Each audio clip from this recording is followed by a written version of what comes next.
Show them waka with MTN Mama Nyabo. Simply deposit 20K or more on your mobile money for a chance to win 3 Toyota Succeeds and money to 2,000 lucky winners every week. We're giving away 24 cars and over 2 billion shillings of mobile money.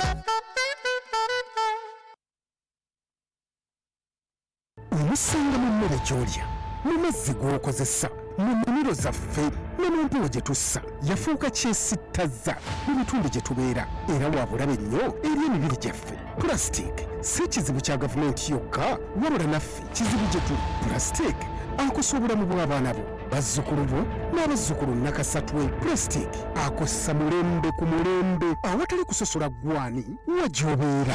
Kiki kyokwa?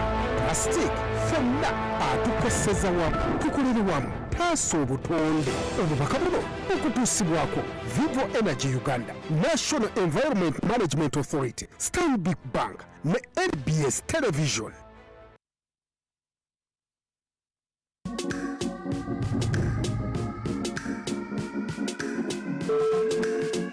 Experience the real meaning of comfort and relaxation.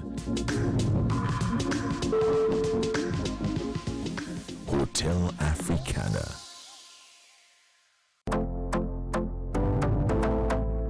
Business goes well when there is comfort. For seminars, business meetings, conferences, and more, Hotel Africana is right there in the heart of the city.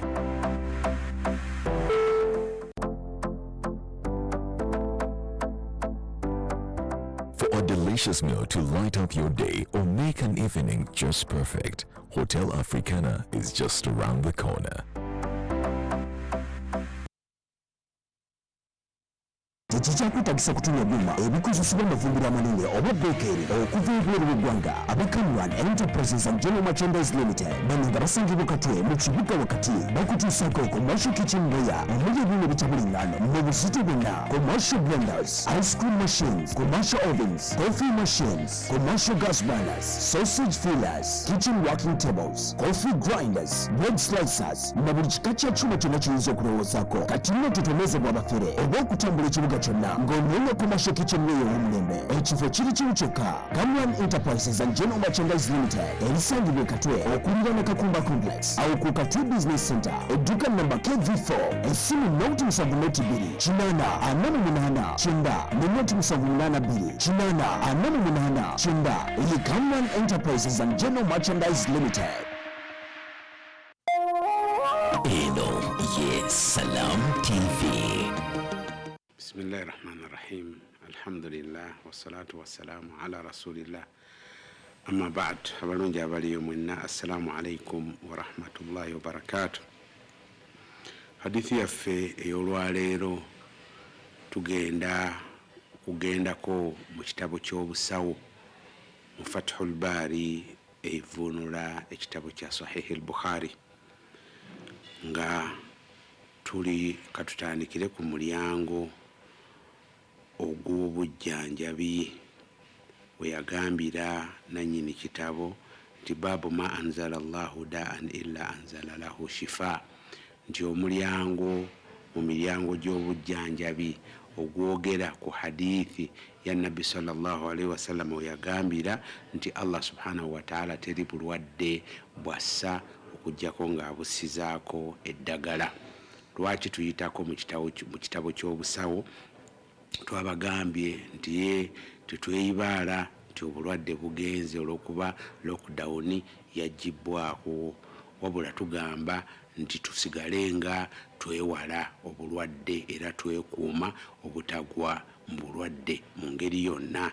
Awali eddagala Nabbi sallallahu alaihi wasallam lye yatuyigiriza tulinoonye tulyongere ku ddagala ate ery'ensi lye tumanyi. Hadithi ejibwa kwa Abu Huraira radhiyallahu anhu atunyumiza nga agamba nti yagamba Nabbi sallallahu alaihi wasallam nti ma anzala Allahu da'an illa anzala lahu shifa, nti Katonda tasangako bulwadde okujjako ng'abusizaako eddagala. Ne wantuyimiramu abamanyi bagamba nti obusawo bwa mirundi ebiri. Obusawo obusooka bubeera bwa mibiri ate obusawo obulala bubeera bwa mitima. Emibiri tugijjanjaba n'eddagala erimu nabbi sallallahu alaihi wasallam yali tuyigiriza mweriri mu Qur'ani oba liri mu hadithi za nabbi sallallahu alaihi wasallam. Ate ddala tulijja ku basawo mu mbeera eya bulijjo, abakugu abamuli bafuna mu kubeera ndi mu kuddingana embeera ne bakakasa nti kino kijjanjaba obulwadde buno, kino ne kijjanjaba buli, kino kijjanjaba oba kiri tekijjanjaba. Era ate bwo obw'emitima bwo tugamba kusoma kugoberera bigambo bya Allah subhanahu wa ta'ala, nobeera nti Allah akuwonya omutima gwo mu bulwadde obubi oba obunanfuusi oba okubuusabuusa oba okumugattako n'ekintu ekirala, nobeera omuddu we omulungi. Naye obulwadde obujjanjabi bwe tuliko ennyo kati bwe bujjanjabi obw'emibiri, era nabwo abamanyi babwogerako emirundi ebiri ne bagamba nti mubwo mulimu ebyava ku nabbi sallallahu alaihi wasallama ne mubaamu n'ebiri mu experience abasawo gye babeera nga bagoberera mu mbeera ya bulijjo, ate nabyo nabo ne babwawulamu emirundi ebiri. Omulundi ogusooka ne bagamba nti waliwo obulwadde obuteetaagisa kulowoozaako oba tebwetaagisa na kuyiga, wabula nga obujjanjabi nga bwo buva mu mbeera eya bulijjo Allah gye yateeka mu bitonde nga n'ebisolo mwe biri, nga mu ebyo ne bakuba ekifaananyi nti ng'enjala bulwadde, naye okujjanjaba kwayo Allah subhanahu wa ta'ala yakuteeka mu buli bitonde. N'ekisolo kimanya nti enjala bw'ennuma nyina kulya, n'omwana Adamu amanya nti enjala oba ennyonta bw'emuluma alina kubeera nti nno alya. Ne bagenda ku muteeko ogwokubiri ogwetaaga okulowooza ogw'okujjanjaba omubiri, ne bagamba nti ogwo era eddiini yagukoonako, yagutunuulira, ne bagutunuulira mu miteeko esatu, nga mulimu embeera ey'okubeera nti eddiini etunuulira hifdhu siha, engeri ki gye tukuumamu obulamu bw'omuntu. Ate omulundi ogwokubiri nebeera nti nno eddiini etuyigiriza engeri ki gye twegemamu oba gye twewalamu ebintu ebinyiiza oba ebirwaza omwana Adamu. Mpozi n'omuteeko ogwokusatu eddiini ng'etuyigiriza engeri ki ng'obulwadde bumaze okujja, engeri ki gye tubeera nti nno twejjanjabamu. Qur'ani byonna yabikoonako. Omuteeko ogusooka ogw'okutukubiriza okubeera nti tukuuma obulamu bwaffe, Allah subhanahu wa ta'ala we yayogerera ku mutambuze n'agamba nti faman kana maridan aw ala safari fa iddatu min ayamin ukhra. Bwe yatulalikako okusiiba yagamba nti omuntu abeera nga mulwadde oba ali ku safaari akkirizibwa okulya n'aliwa mu nnaku endala. Era abamanyi ne bagamba nti ekyo Allah yakikola bw'atyo olw'okubeera nti omuntu bw'abeera omulwadde oba musafa oba ng'ali mu safaari kiyinza omuteerawo embeera ekyankalanya obulamu bwe singa abeera nga talidde mu kiseera. Allah subhanahu wa ta'ala kyava amukkiriza nti bw'aba alaba nga anaakosebwa akkirizibwa okulya n'aliwa mu kiseera ekirala. Embeera ey'okubiri y'ey'okwewala ebinyiiza oba okwegema ebinyiiza. Kati Allah subhanahu wa ta'ala mwekyo mwayogerera ekifaananyi kiri mu mbeera ya hijja. Allah subhanahu wa ta'ala ng'atuganye omuntu omaze okunuyirira oli muhiraami tokkirizibwa kubeera nti nno osalako. Allah subhanahu wa ta'ala mu mbeera eyo yatugaana okubeera nti nno tukola ebintu ebiyinza otuleeta otuzikiriza kasa tubeera nga tubimanyi. Togezesa kintu kiyinza kuleetera buzibu noga nti kankole tomanya oba Katonda yangerera kufa nja kufa oba Katonda yangerera kulwala nja kulwala oba yangerera kubeerawo. Nedda, Allah takutukkiriza kyava tugamba nti wala taqtulu anfusakum, temwettanga, oba wala tulqu biaidikum ila tahluka, temugezangako ne musuula engalo zammwe ne muziteeka mu kubeera nti nno muzikirira oba temufuuka ensonga y'okwezikiriza oba ey'okwetuusaako obubi. Kyova olaba abamanyi bagamba n'okugamba nti omuntu bw'abeera nga empewo embeera ya butiti ya bunyogovu n'atya okubeera nti naakozesa amazzi nga gajja mulwaza ne bamuga eddiini emukkiriza okubeera nti nno atayammama n'akozesa tayamumuba enfuufu nabeera nti afuna ewuzu nga tanaabye. Olaba ne bw'abanga alina janaba anaaza bunaaza ekifo ekya janaba nabeera nti nno akola tayamumu bwakakasa nti amazzi gajja kubeera nti nno gamulwaza olw'embeera y'obudde. Pozzi n'ekyokusatu era mu bujjanjabi ne bagamba ne boogera abamanyi ku kyokubeera nti wejjanjaba obulwadde obumaze okubeera nti nno bugwawo eddiini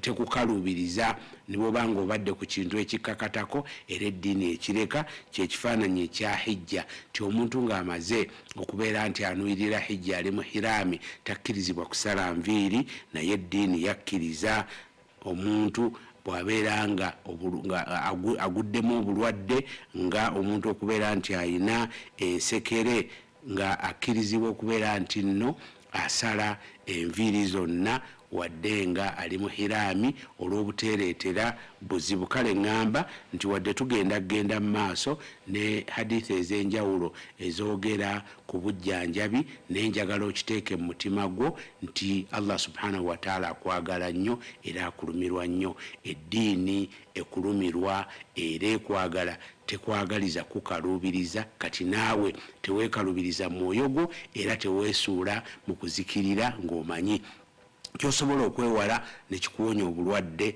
kikole. Kyotalinaako kyakukola Allah nga bwageze oba ogezezaako biganye kkiriza okugera kwa Allah subhanahu wa ta'ala obeere mugumiikiriza obeere omuddu wa Allah omulungi. Hadha wa sallallahu ala sayidina Muhammad wa ala alihi wa sahbihi wa sallim walhamdulillahi rabbil alamin.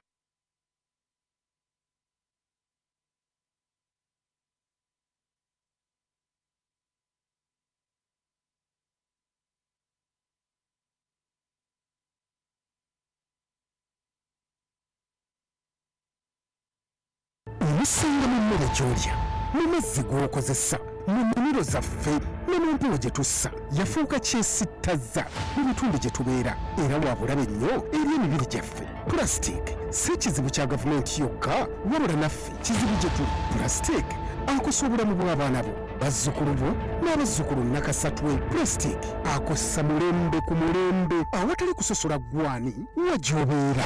Kiki ky'okwa? Pulasitiiki fonna atukoseza wamu tukolere wamu taasa obutonde.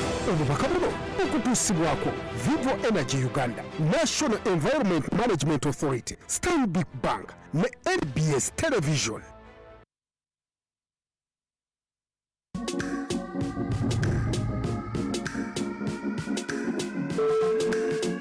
Experience the real meaning of comfort and relaxation.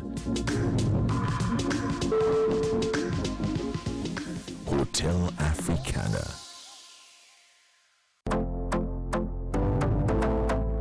Business goes well when there is comfort. For seminars, business meetings, conferences, and more, Hotel Africana is right there in the heart of the city.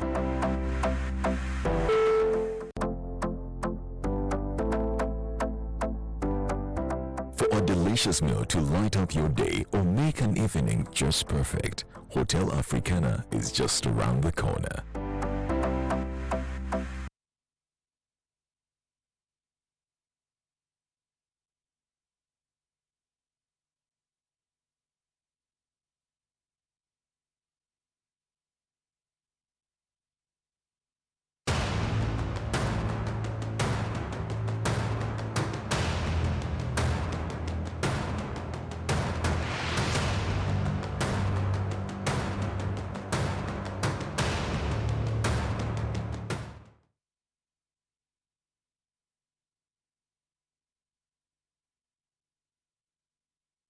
Have an internet hub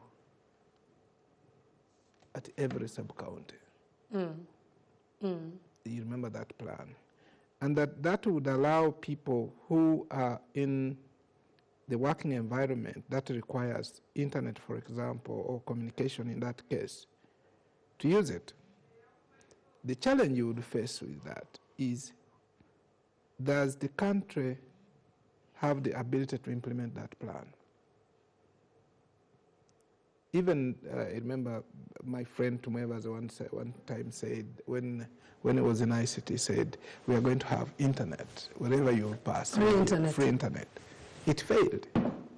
So where is the problem? Is it the mindset that now we are actually even looking at 73 billion shillings for mindset change and community mobilization for the shift in thinking about some of these? You cannot be talking about digitalization when you are increasing taxes on airtime, you're increasing taxes on mobile money transactions. Mobile money transaction and all this, airtime and so on.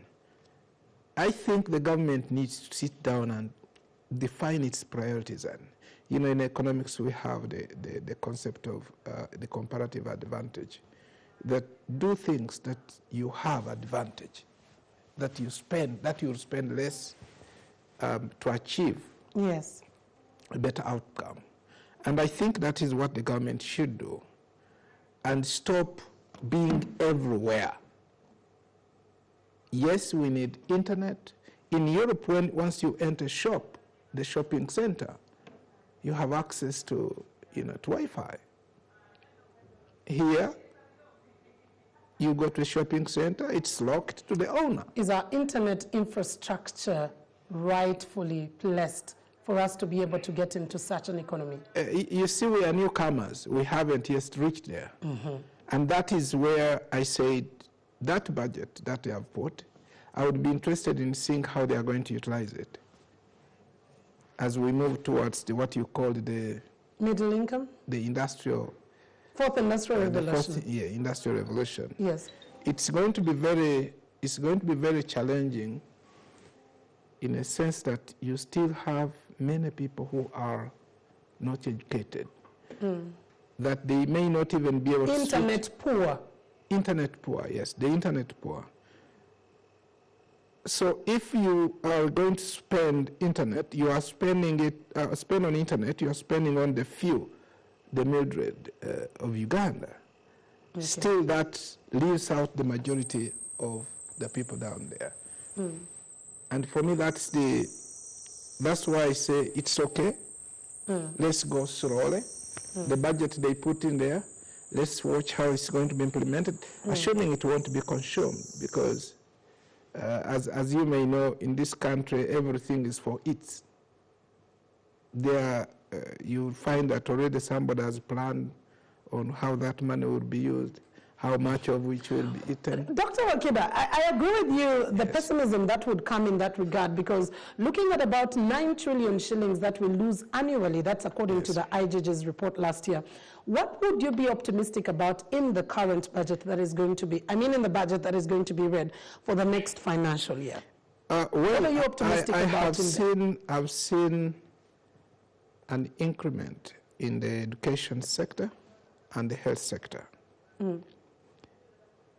I would be expecting that we are going to have fewer strikes in the health sector because of the increment in how much they are going to earn. I would also be expecting that this financial year perhaps we will see few university lecturers and professors going on strike, because this increment you see of about 7.5% in the education sector, it's nothing to do with the construction of schools. It is actually a salary to the teachers, salary enhancement. The emoluments, the scientists. Which were promised anyway 4 years back. Yes. So 7.5 is here in the total budget. I would be interested in looking at how it has been distributed. Even the 8.7 percent for the health sector that you see, it's more to pay the health workers. We seem to see the motorcade of the president when you get to see those cycles right there. That's a motorcade of the president, Yoweri Kaguta Museveni, arriving. And of course, after his arrival, the national anthems will be taken before we officially have the proclamation of Kololo Independence Grounds as the Parliament of Uganda, the sitting of the Parliament of Uganda today, as the budget of the financial year 2022-2023 comes to be read. The time that the president did speak to the nation in the State of the Nation address last week on Thursday, it's clearly emphasized what he had earlier said, that was the aspect of frugality for the tough economic times. And the question that people are asking right now is, does this budget practically speak to the tough economic times?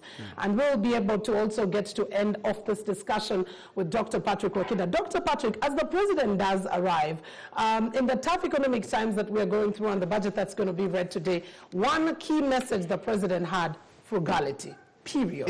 Do you see that coming to pass in this budget? No, of course not. You see, if you're increasing expenditure, consumption expenditure, then you should not be talking about frugality. You are increasing the total amount of money for a state house. You can't be telling me you stop reducing what you're spending on.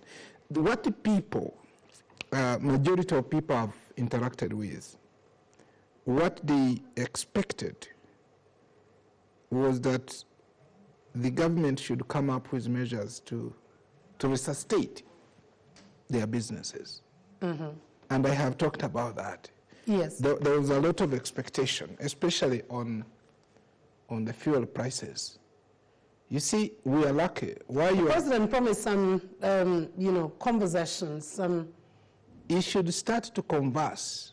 Diplomatic relations. No. You see, we have the capability for us to maintain the price of those petroleum products. If you looked at the 1,100 shillings, if you reduced that 1,100 shillings that the government directly taxes, if you say, let's have half of that, you'll have lowered the price of these products to about 5,000, perhaps 5,200 shillings. That way, you have also managed the prices of consumer products, these ones, the matoke, the beans, and the poshos. Yes. So struggling people in an economy.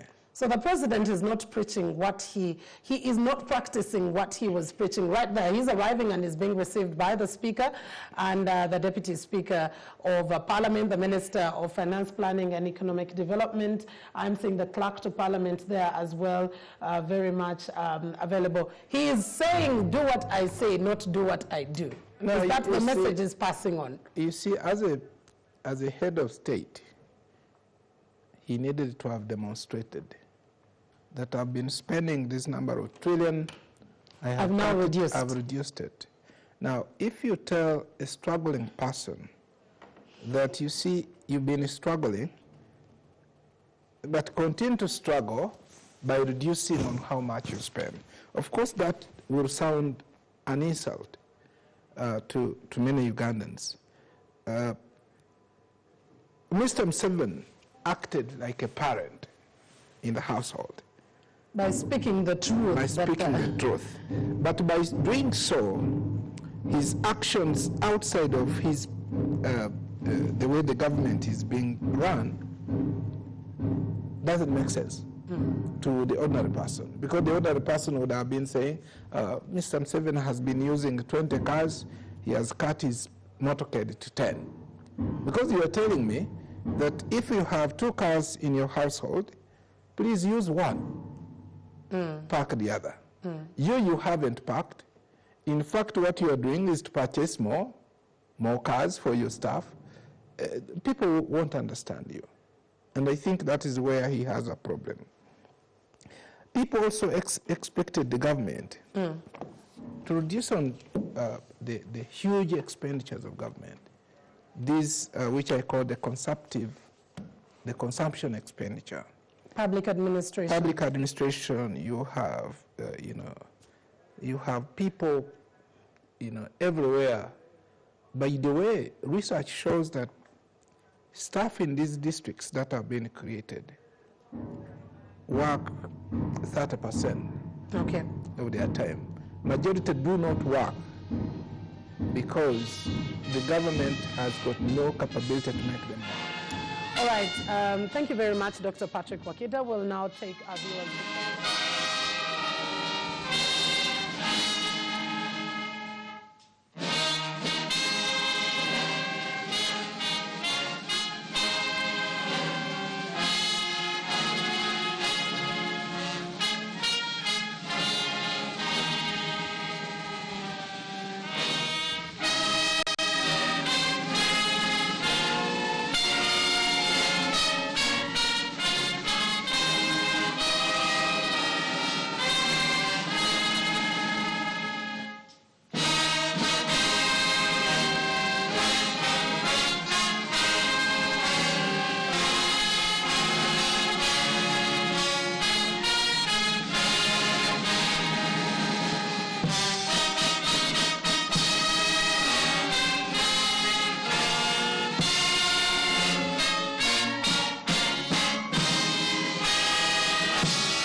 Prayers. Almighty God, who in your infinite wisdom and providential goodness have appointed the offices of leaders and parliaments for the welfare of society and the just government of humanity, we beseech you to look upon with your abundant favor these your servants, whom you have been pleased to call to the performance of such important trusts in this land. Let your blessing descend upon them here assembled, and grant that they may, as in your presence, treat and consider all matters that shall come under their deliberation in so just and faithful a manner as promote your honor and glory, and advance the good of those whose interests you have committed to their charge. Amen. Amen.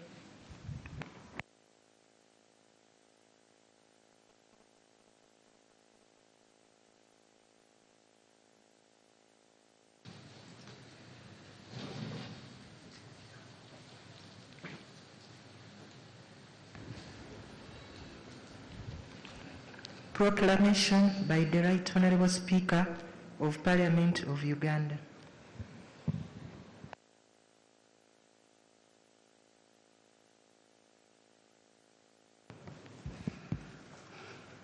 Whereas His Excellency, the President has, under Article 101, Clause 2 of the Constitution of the Republic of Uganda, indicated to the Speaker his intention to address Parliament and the nation on the national budget for financial year 2022-2023. Aware that the financial year 2021-2022 will end on 30th day of June 2022. Noting that it's important that the President addresses Parliament and the nation on the national budget for the financial year 2022-2023. Now, therefore, in the exercise of the powers conferred upon the Speaker by Article 95, Clause 2 of the Constitution of the Republic of Uganda and Rule 17.1 of the Rules of Procedure of Parliament of Uganda, I hereby proclaim that Parliament shall sit at Kololo Independence Ground on Tuesday, 14th June 2022 at 14 hours to receive the address of His Excellency, the President, on the national budget for the financial year 2022-2023, and the Kololo Independence Ground to be the precincts of Parliament for the above-mentioned purpose, given under my hand at Parliament House, Kampala, on 27th day of May 2022. Anita Annette Among, Speaker of Parliament. Communication from the Chair.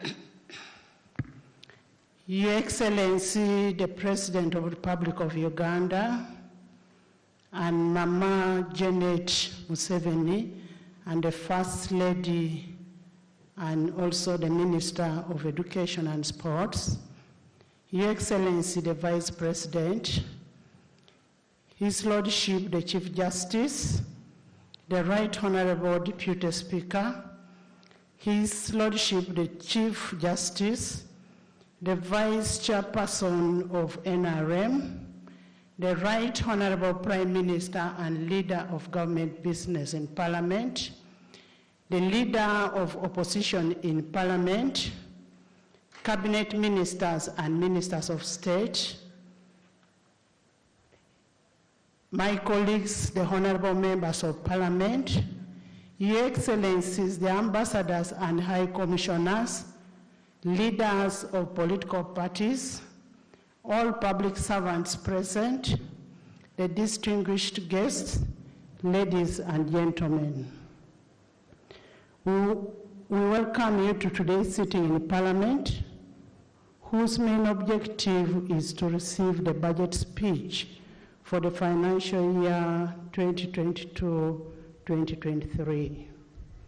As you may recall, when we gathered here a week ago, that was on 7th June 2022, to receive the State of Nation address, we adjourned the House to today, 14th June 2022, for a purpose of receiving this budget speech.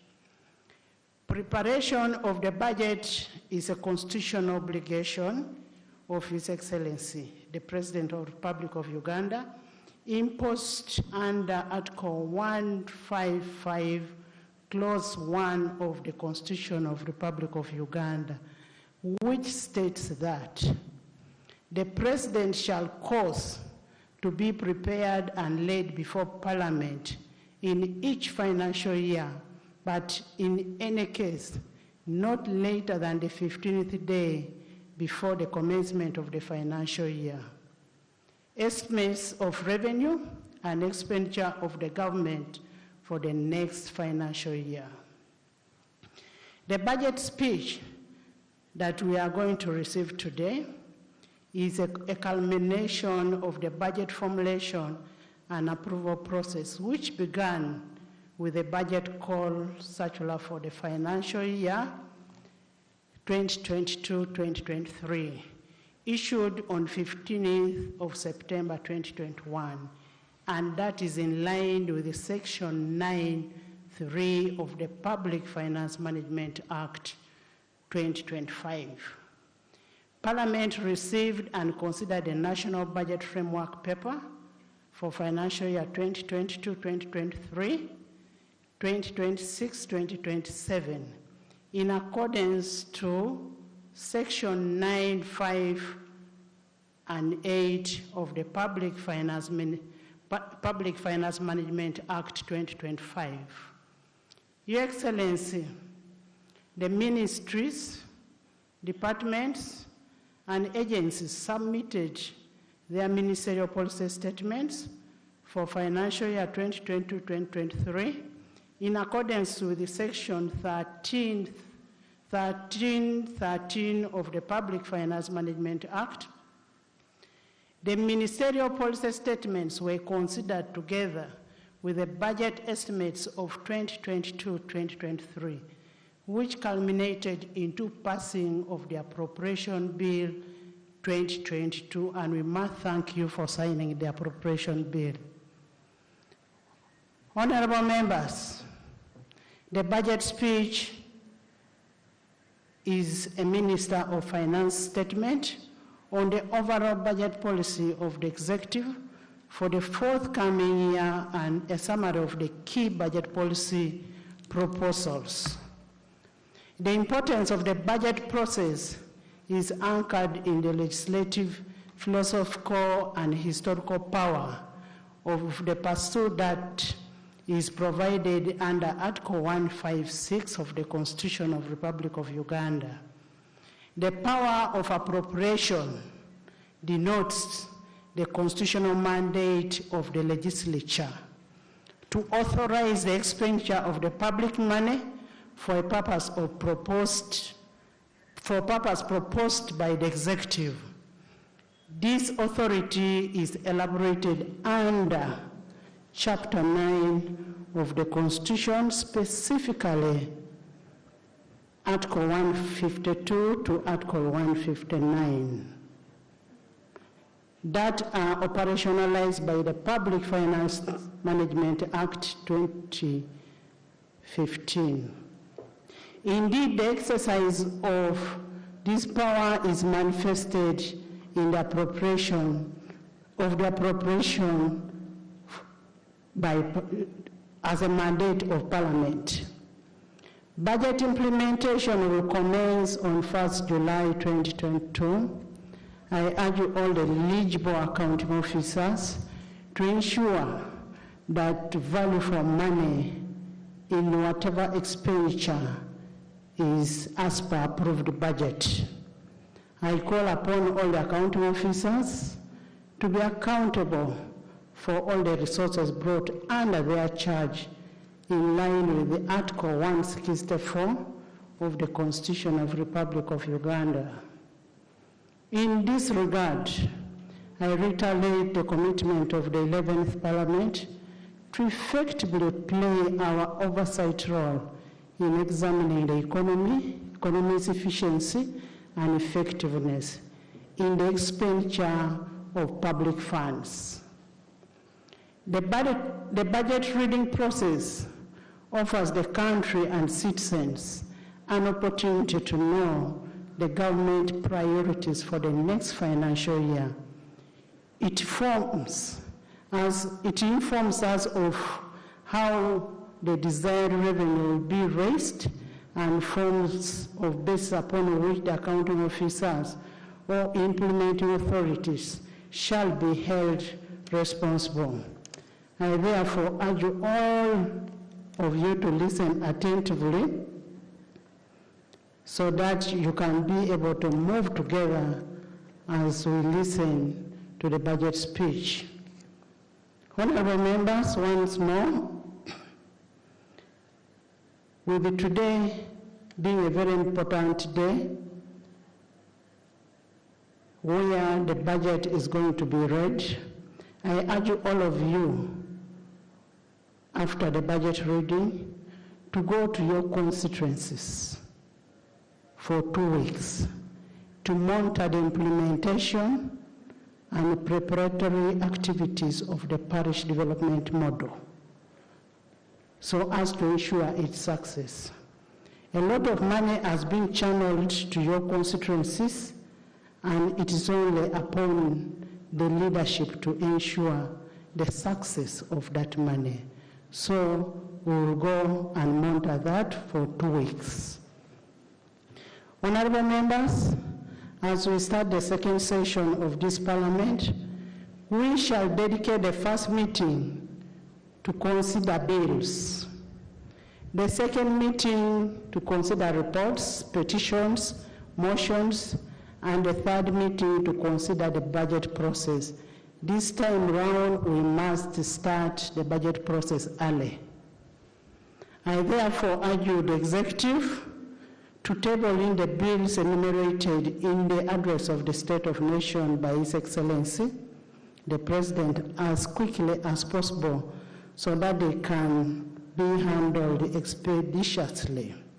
I also wish to remind the chairpersons to ensure that these bills are presented in the House as soon as possible so that we pass these bills. And it is through these bills that we are able to legislate well. Finally, honorable colleagues, the leadership has organized a 3-day induction workshop for members of 11th Parliament from 15th to 17th June 2022 at Imperial Royal Hotel. I urge all of you to attend the sessions of this important workshop. We no longer want an excuse that we are not trained. So the training is on. I want to thank you all and thank you for coming.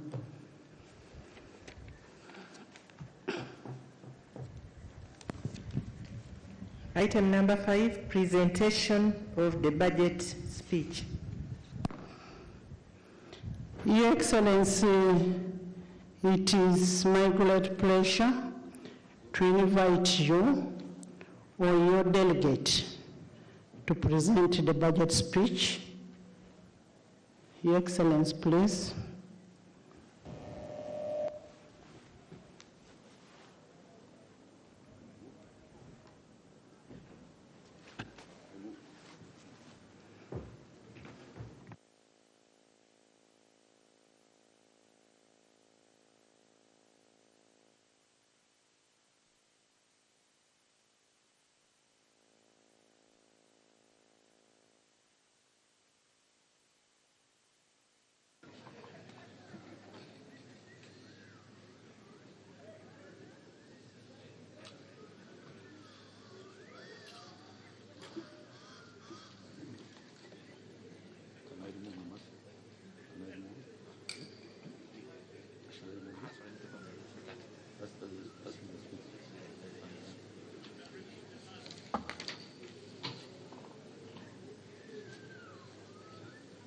Honorable Speaker, can I remove my mask? Please go ahead and remove, but first sanitize.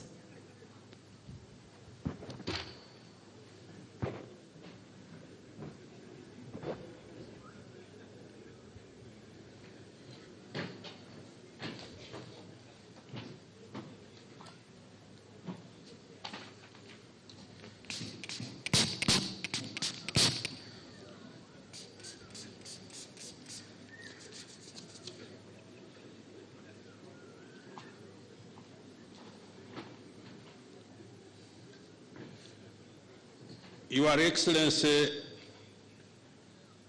the President of the Republic of Uganda, Mama, the First Lady and the Minister for Education and Sports, Your Excellency, the Vice President, Right Honorable Speaker of Parliament, Your Lordship, the Chief Justice, the Right Honorable Deputy Speaker of Parliament, Your Lordship, the Deputy Chief Justice, the Vice Chairman of the NRM Party, the Right Honorable Prime Minister, the Honorable Leader of the Opposition, Honorable Ministers, Honorable Members of Parliament, Your Excellencies, the ambassadors and heads of diplomatic missions, distinguished guests, ladies and gentlemen.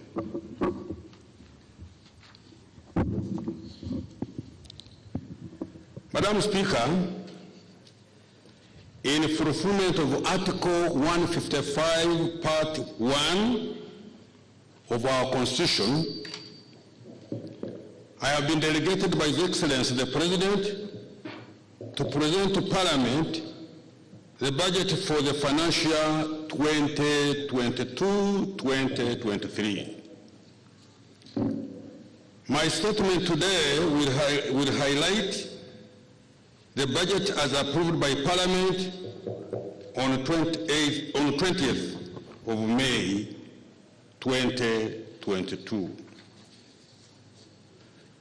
Right Honorable Speaker, on 20th March 2022, we lost a gallant son and the Speaker of this august House, the late Right Honorable Jacobo Lokri Oranya. I beg and request that once more we observe a unit of silence in this memory.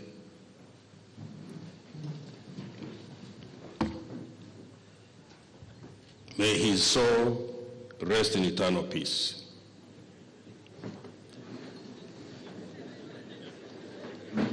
Honourable Speaker, the NRM government's overriding goal is to achieve socio-economic transformation for the benefit of all Ugandans, thus improving their lives.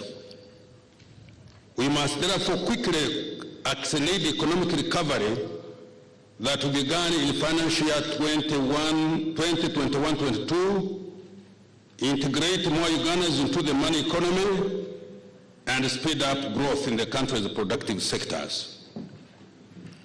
Madam Speaker, the theme of the budget for financial year 22-23 is therefore full monetization of Uganda's economy through commercial agriculture, industrialization, expanding and broadening services, digital transformation, and market access.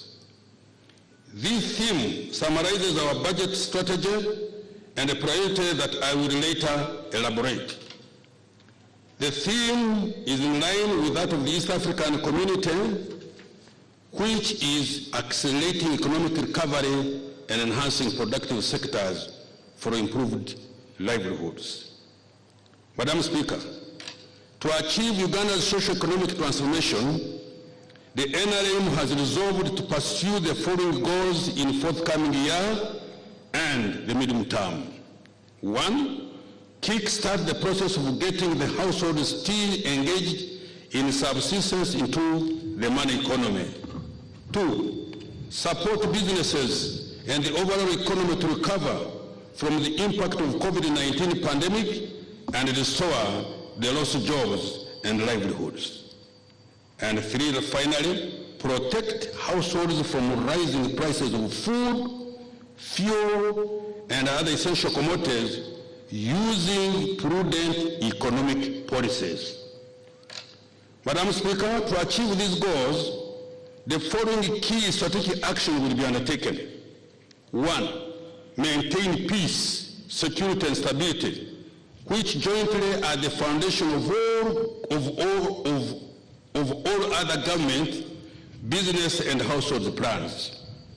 2, full implementation of the parish development model to accelerate the transition of the 39% of households still engaged in the subsistence economy into the money economy. 3, step up implementation of the relief and recovery funds to support the recovery of businesses and restore the lost jobs and livelihoods. These relief funds include the Small Business Recovery Fund, the Myoga Fund, the Microfinance Credit to SACCOs, the Uganda Development Bank, the Uganda Development Corporation, debt and equity funds, respectively.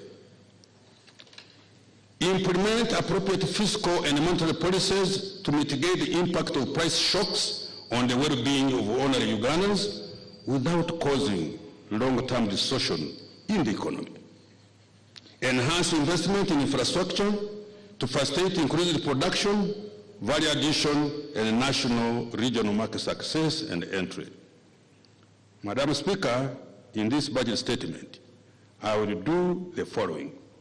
1, I will report on the performance of the economy and review our future economic prospects. 2, I will provide progress in the implementation of the development programs that we promised the people of Uganda during the last financial year, which is ending by end of this month, and the priorities for the next financial year, 22-23. 3, highlight the revenue and expenditure framework for the next financial year, 22-23, as approved by Parliament. Recent economic performance and outlook. Madam Speaker, I now wish to give highlights on the performance of the economy and accountability for the measures I announced in the financial year 21-22 budget. The details can be found in the background to the budget of 22-23, which has been published. Economic growth. Madam Speaker, the size of our economy is projected to expand to shillings 162.1 trillion for the financial year ending 30th June this year. This is equivalent to US dollars 45.7 billion. Economic activity has been more buoyant at the growth rate of 4.6% per annum this financial year, up from 3.5% of last year. This shows that the economy is on a path to full recovery from the COVID-19 disruptions.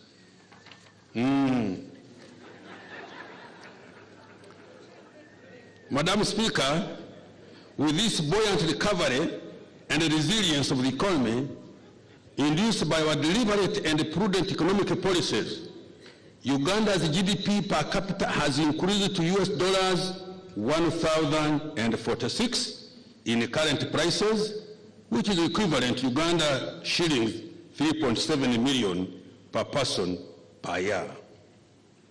Madam Speaker, the services sector is expected to grow by 3.8%, up from 2.8% growth last financial year.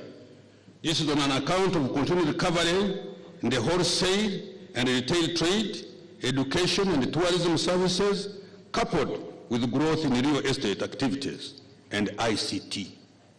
The services sector is projected to contribute 41.5% to our GDP. The industrial sector is expected to grow by 5.4%, up from 3.5% growth last financial year, largely on account of recovery in manufacturing, construction activities. The industrial sector is projected to contribute 26.8% to our GDP. The agricultural sector is expected to grow by 4.3%, largely as a result of growth in food and cash crop production, livestock, as well as recovery in fishing. This is the same rate at which the agricultural sector grew last year. The sector contributed 24.1% to the total economic output. Now I turn to prices. Madam Speaker, in the second half of the financial year 21-22, however, there has been a significant increase in the prices for some of the essential commodities and services. These include laundry soap, bar soap, petrol and diesel, cooking oil, some food crops items such as wheat, sugar, potatoes, and onions.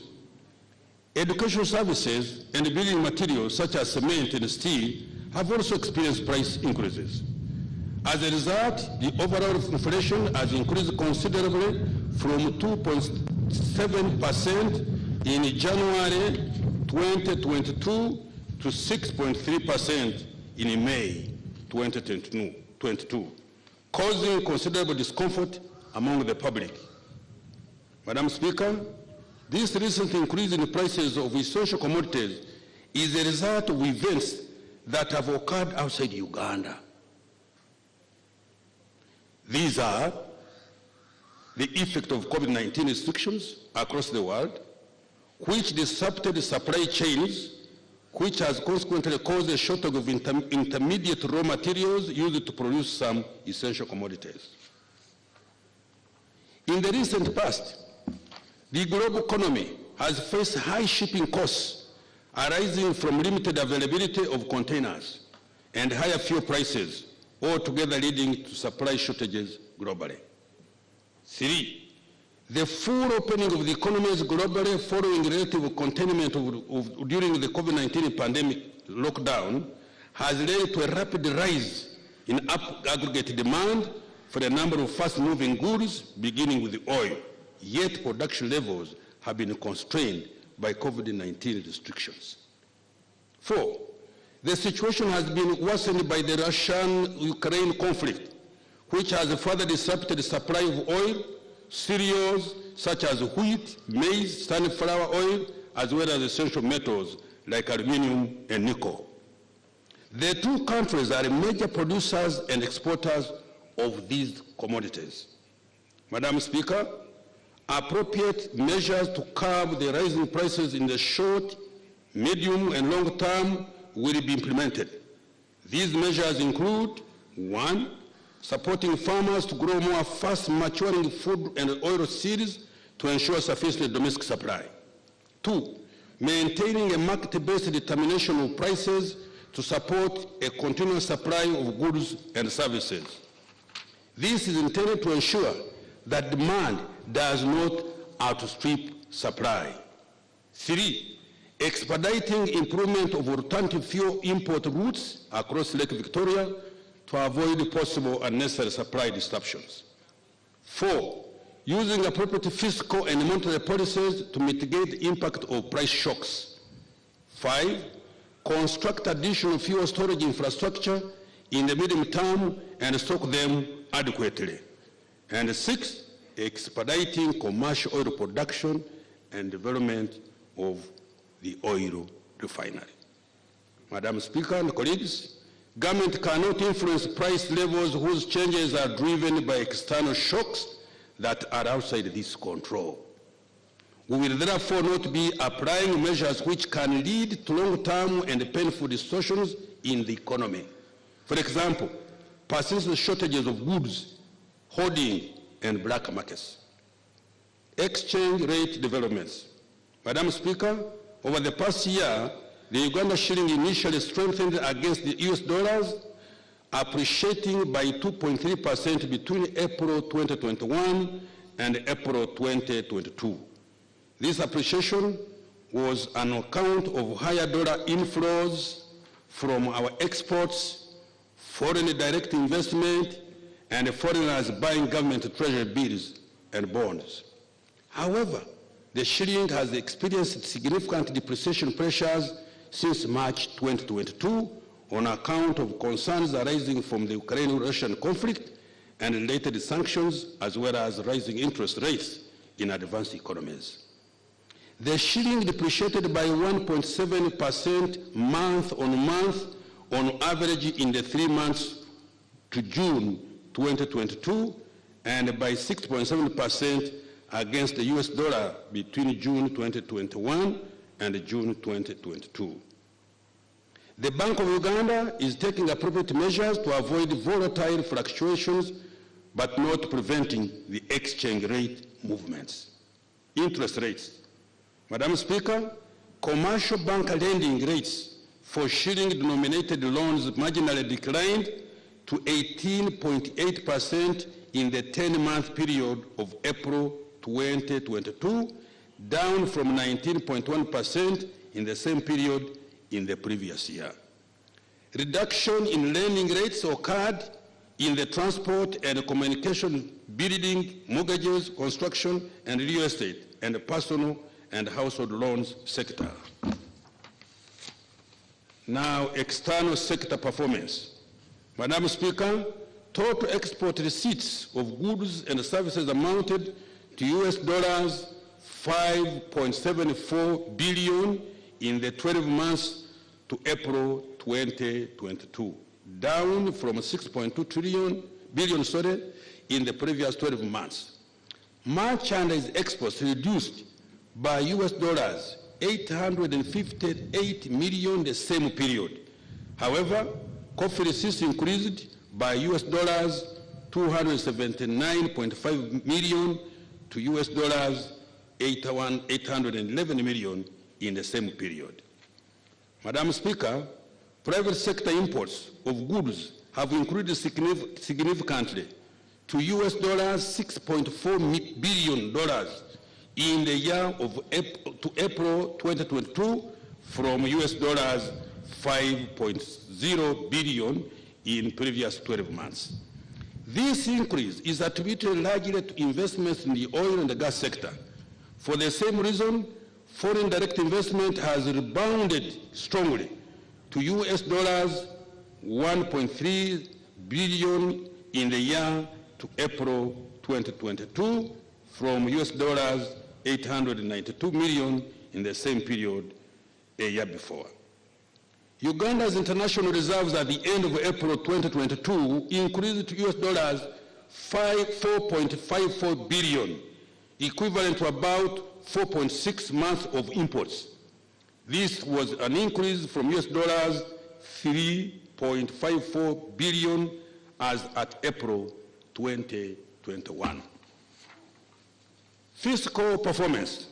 Madam Speaker, the revenue collections target in financial 21-22 budget was shillings 22.425 trillion.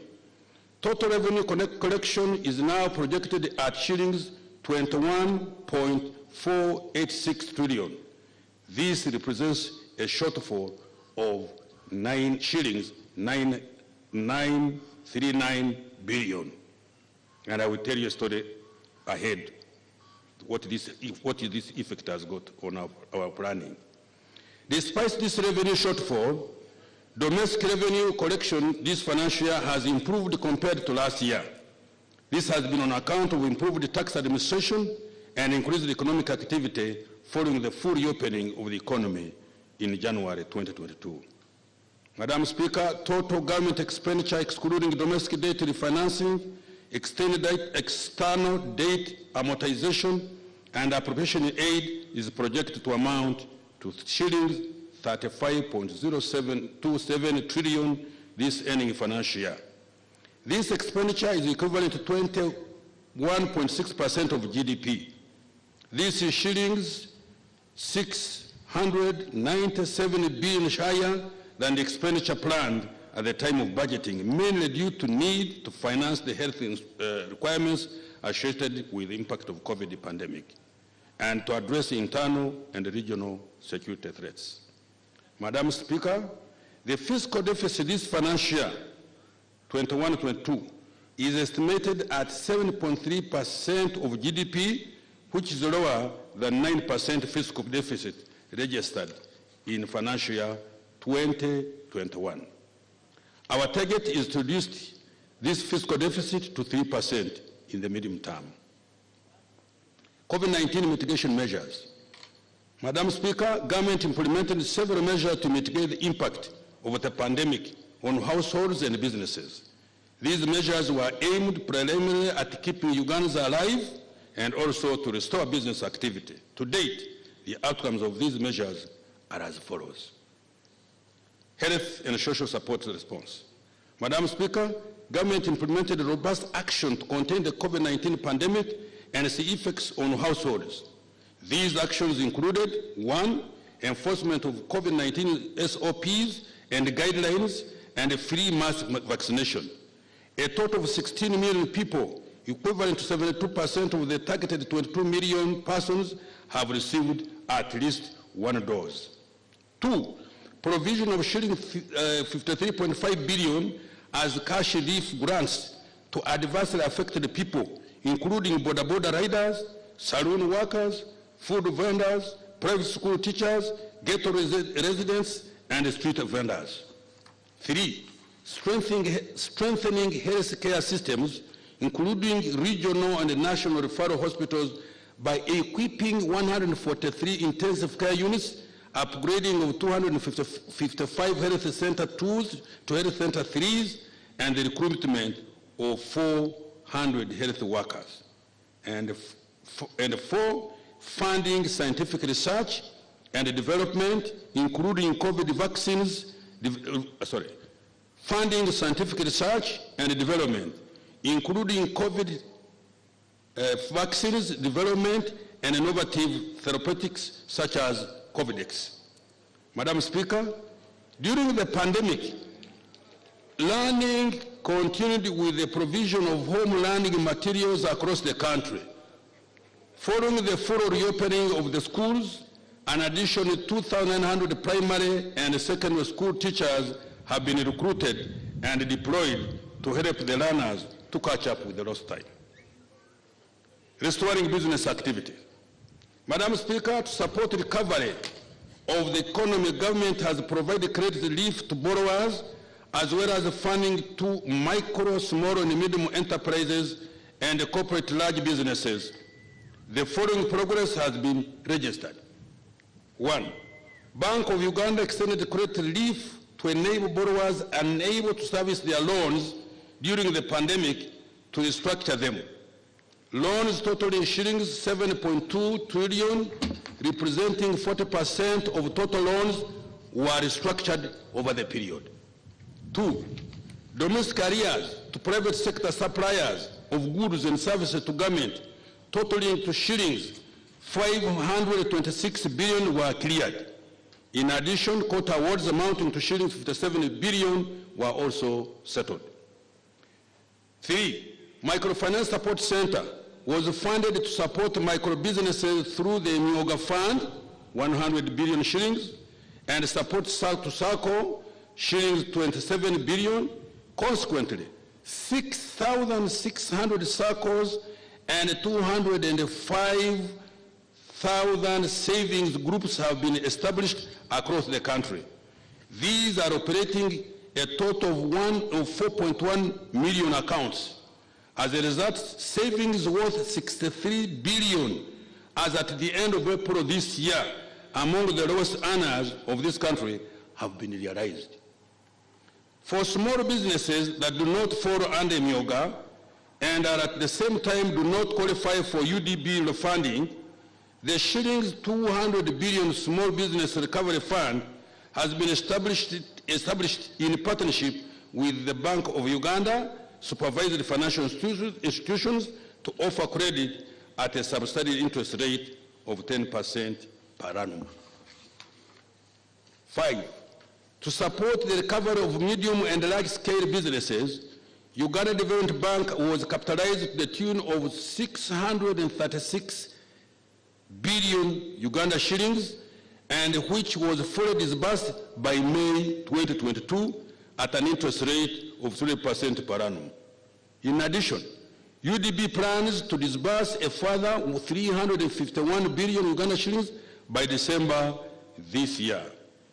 For private sector enterprises engaged in strategic industrial development of the country, such as agro-processing, manufacturing, and mineral beneficiation, the Uganda Development Corporation, UDC, received 160.7 billion this financial year to make equity joint ventures investment with those businesses.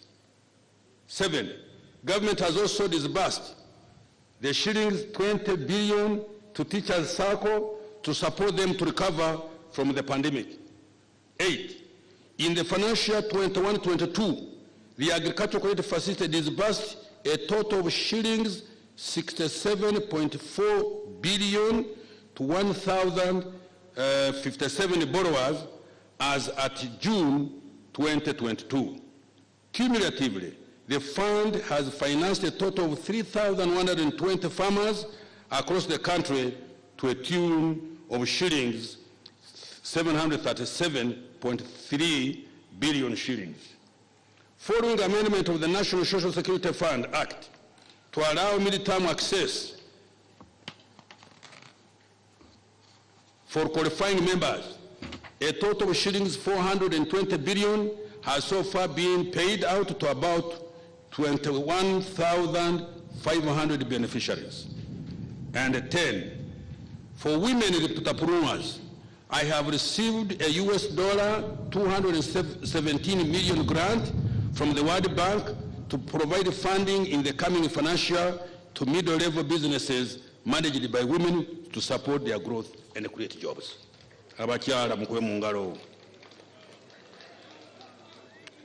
Madam Speaker, as a result of the above measures, we have begun to see positive trends in business activity. For example, during the 10 months from July 2021 to April 2022, there was a 38% increase in taxpayers, with 686,000 new taxpayers being added to the taxpayer register. In addition, investors' sentiments about doing business in Uganda have remained positive in the recent months, as illustrated by the following indicators between July 2021 and May 2022. 1, the Business Tendency Index, which has increased by 20.8%. The Business Tendency Index measures the level of optimism that executives have about current and expected outlook for production, order levels, employment, prices, and access to credit. 2, the Purchasing Managers Index, which has increased by 48.8%. This is an indicator of business activity both in manufacturing and service sectors. 3, the Composite Index of Economic Activity, which has increased by 4.3%. This CIA represents the monthly underlying forces in the national economy. Now we turn to the medium-term economic outlook. Madam Speaker and the colleagues, future prospects for our economy are very positive, with minimum term growth projected at 6.5% per annum. We could repeat the other thing. May I repeat it?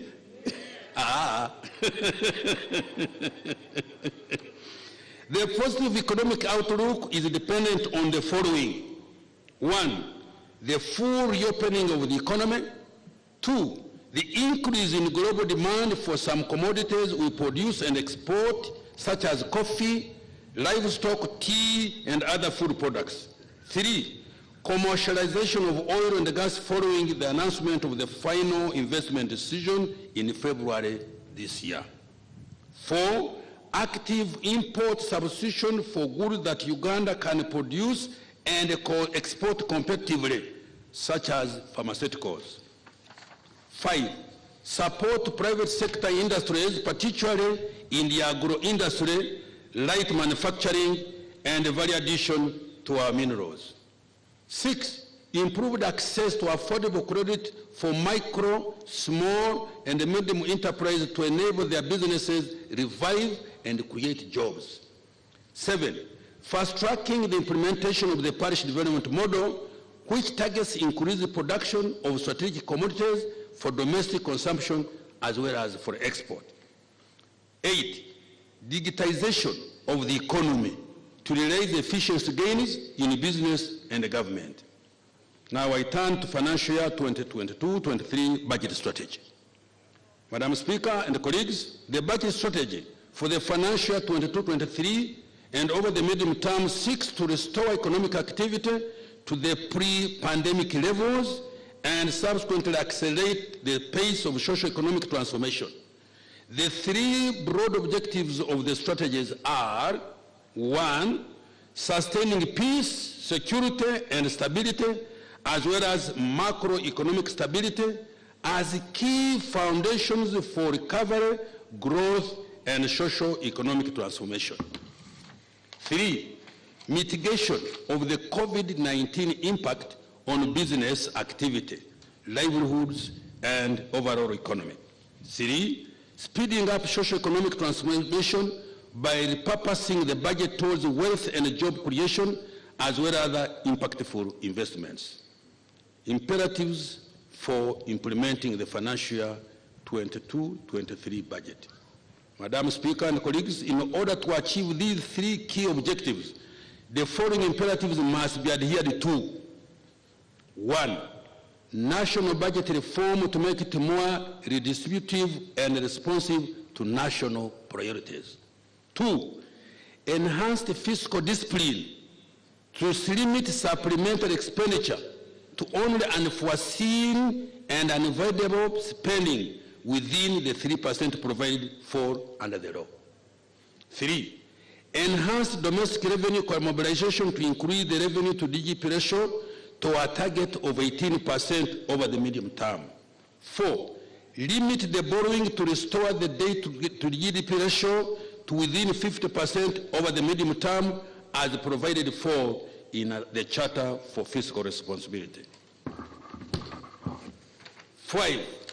Continued alignment of the budget to the National Development Plan to ensure that our development priorities are adequately funded. 6. Automate government processes and systems to enhance efficiency, save money, fight fraud, and other forms of corruption. 7. Rationalization and restructuring of government to eliminate duplication, overlaps, mandate wars, and resource wastage. Now I turn to financial year budget priorities. Madam Speaker, the key priorities for the financial year 22-23 budget are the following. 1.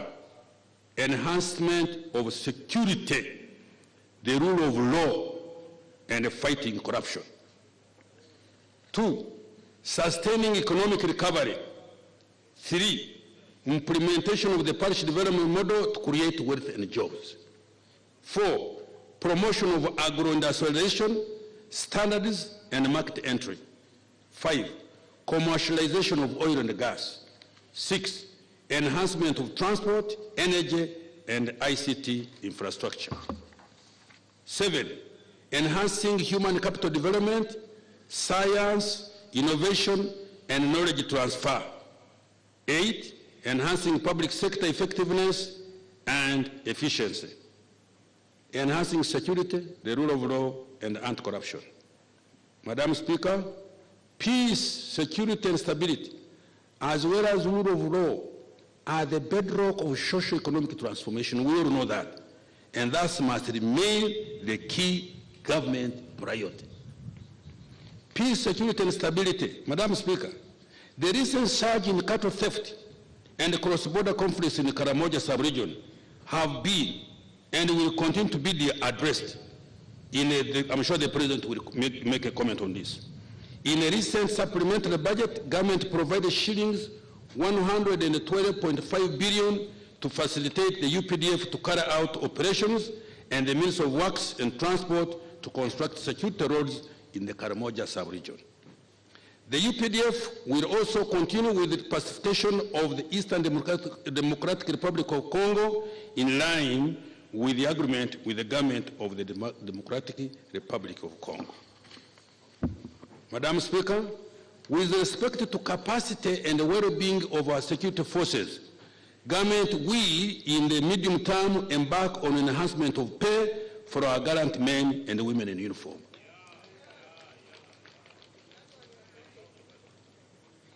I'm talking, I always talk.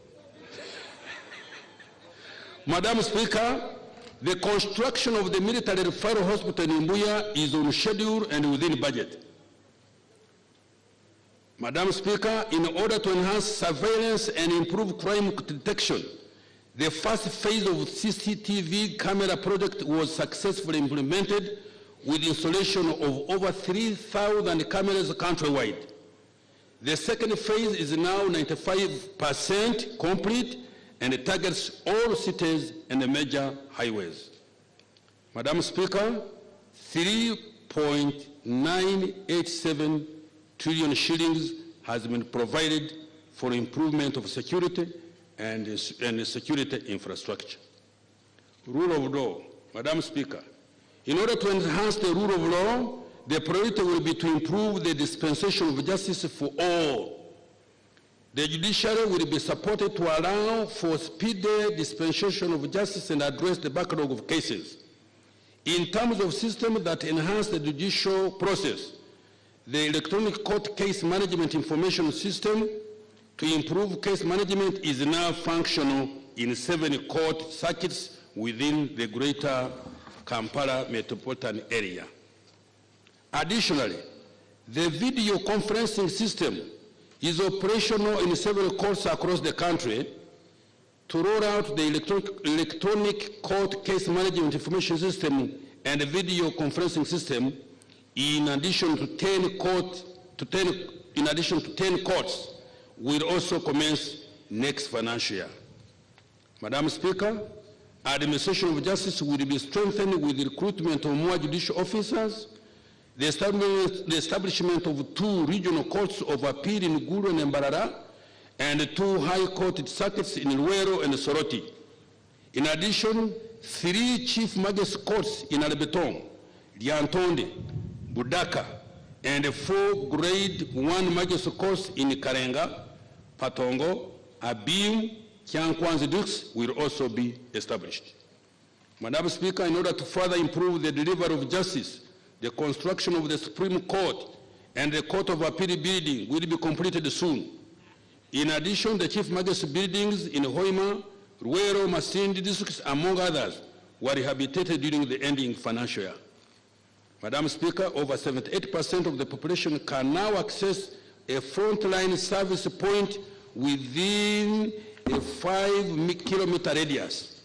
District coverage of justice frontline service points has increased from 61.5% in 2017 to 74% in 2021. Anti-corruption. Madam Speaker, we continue to make progress in the fight against corruption. There was increased declaration of income, assets, and liabilities by leaders from 25,000 to 400,000 in 2021, with increase in the scope of public servants who are required to declare income, assets, and liabilities. This financial year, 3 billion has been recovered from corrupt leaders and public servants and deposited with the consolidated fund. We need more. Madam Speaker, to enhance the rule of law and to step up the fight against corruption, I have provided shillings 381.6 billion to the judiciary, shillings 95.0 billion for the Directorate of Public Prosecution, shillings 876.4 billion for the Uganda Police, and shillings 308.7 billion for the Uganda Prison Service.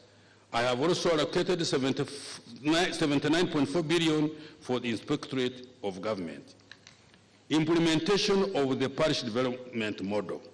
Madam Speaker and colleagues, in order to integrate the 5.5 million households currently working in the subsistence economy into the money economy and to proactively create wealth and jobs, the parish development model is going to be fully implemented in the coming financial year. Fully. Madam Speaker, in the financial year ending June 2022, 234 billion was provided for implementation of the PDM. More efforts have been focused on preparatory activities to prepare for full implementation of the model. These include recruitment of parish chiefs by all districts, data collection, verification of beneficiaries, establishment of circles, setting up of the PDM management unit in the Ministry of Local Government, and sensitization and mobilization, among others. Madam Speaker, next financial year, I provided a total of 1,059 Uganda shillings for full implementation of the model. Each of the 10,594 parishes in the country will receive 100 million as a revolving fund, earmarked for purchase of agricultural inputs by households still in subsistence. Madam Speaker, the parish development model will be complemented by other government programs such as the Myuga Fund, the Microfinance Support Center Credit to other circles, village savings groups, the Small Business Recovery Fund, and other wealth creation initiatives. Now I turn to agricultural production. Madam Speaker, agricultural production will be enhanced using the first pillar of the parish development model that addresses production, agro-processing, and marketing through enhanced access and entry to national, regional, and global markets. This value chain approach allows development of sustainable linkages. The key interventions will include: 1, development of key commodities value chains that have a high impact on transforming the 39% of households in subsistence into the money economy. These include coffee, beef, dairy cattle, poultry, fish, piggery, fruits, food crops for intensive farming, the rest of enterprise including cassava, bananas, rice, Irish potatoes, millet, cotton, tea, cashew nuts, among others, will also be supported, but for relatively bigger farmers. Expansion of irrigation schemes and providing community and individual on-farm water for production to minimize reliance on rain-fed agriculture and ensuring sustained agricultural production. Enhancement of research, breeding, and appropriate technology development through the National Animal Genetic Resource Center and the Data Bank and the National Agricultural Research Organization. Investment in and effective regulation of production, multiplication, and certification of quality agricultural inputs, including seeds, seedlings, stocking materials, and fertilizers.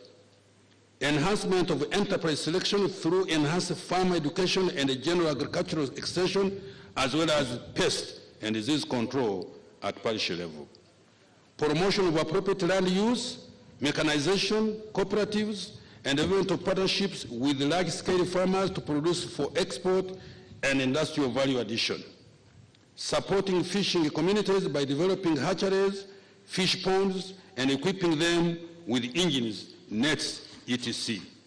Madam Speaker, I have allocated shillings 564.39 billion to increase production and productivity through the Ministry of Agriculture, Animal Industries, and Fisheries. Now, climate change and environment degradation. Madam Speaker and colleagues, climate change is a significant risk for agriculture production and food security. In order to mitigate environmental degradation, we have set a target to increase the national forest cover from the current 20.4% to 15%. Central forest reserves will be protected from encroachment by resurveying and marking of 6,200 square kilometers of boundary. Madam Speaker, 850 square kilometers of wetlands and forests will also be restored by 1, having them demarcated and gazetted, and 2, evicting all encroachers. Madam Speaker, I have allocated shillings 268 billion in the next financial year 2022-23 for actions to mitigate and adapt to climate change. Now I turn promoting agro-industrialization, standards, and market entry. Madam Speaker, promoting agro-industrialization, enforcing product standards, and enabling market access and entry are key aspects for creating wealth and jobs. Next financial year, the following intervention will be prioritized: expanding storage and processing capacity for agricultural commodities within the 18 zones of this country. 2, enhancing the use of warehouse receipt system to improve commodity storage, reduce post-harvest losses, improve value chain management, and increase income to farmers. 3, providing funds for private sector investment in key commodity agro-processing value chains through soft and patient debt from UDB and equity from UDC. 4, strengthening of standards for quality assurance to improve access to markets. 5, establishing a system for issuance and management of internationally recognized product barcodes, branding, packaging, and labeling of Uganda's products for visibility. 6, enhancing implementation of the export development strategy, including carrying out negotiations for access and entry to regional and international markets. 7, establishing fully serviced industrial parks. 8, promoting investment in strategic industries such as manufacture of pharmaceuticals, industrial sugar, starch, herbal extracts, and cotton-based medical sundries. 9, finalize the enactment of pending legal instruments, for example, the Competition Bill and the Consumer Protection Bill, anti-counterfeits and quality product laws. 10, developing a master plan for the Zombo Tea Factory and establishing enabling infrastructure including water and electricity. 11, expanding the Soroti Fruit Factory by installing additional processing equipment, supporting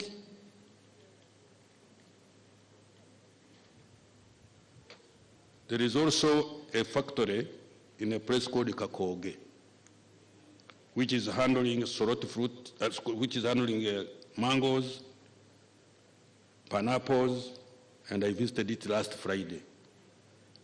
That also will definitely help. 12, supporting establishment of 200 aggregation and collective marketing societies with cleaning, drying, grading, and processing equipment. I have allocated 1.449 trillion to promote agro-industrialization standards and market entry. Supporting economic recovery and commercialization of oil and gas. Madam Speaker, as I reported earlier, we have taken major steps to revive business activities, which we shall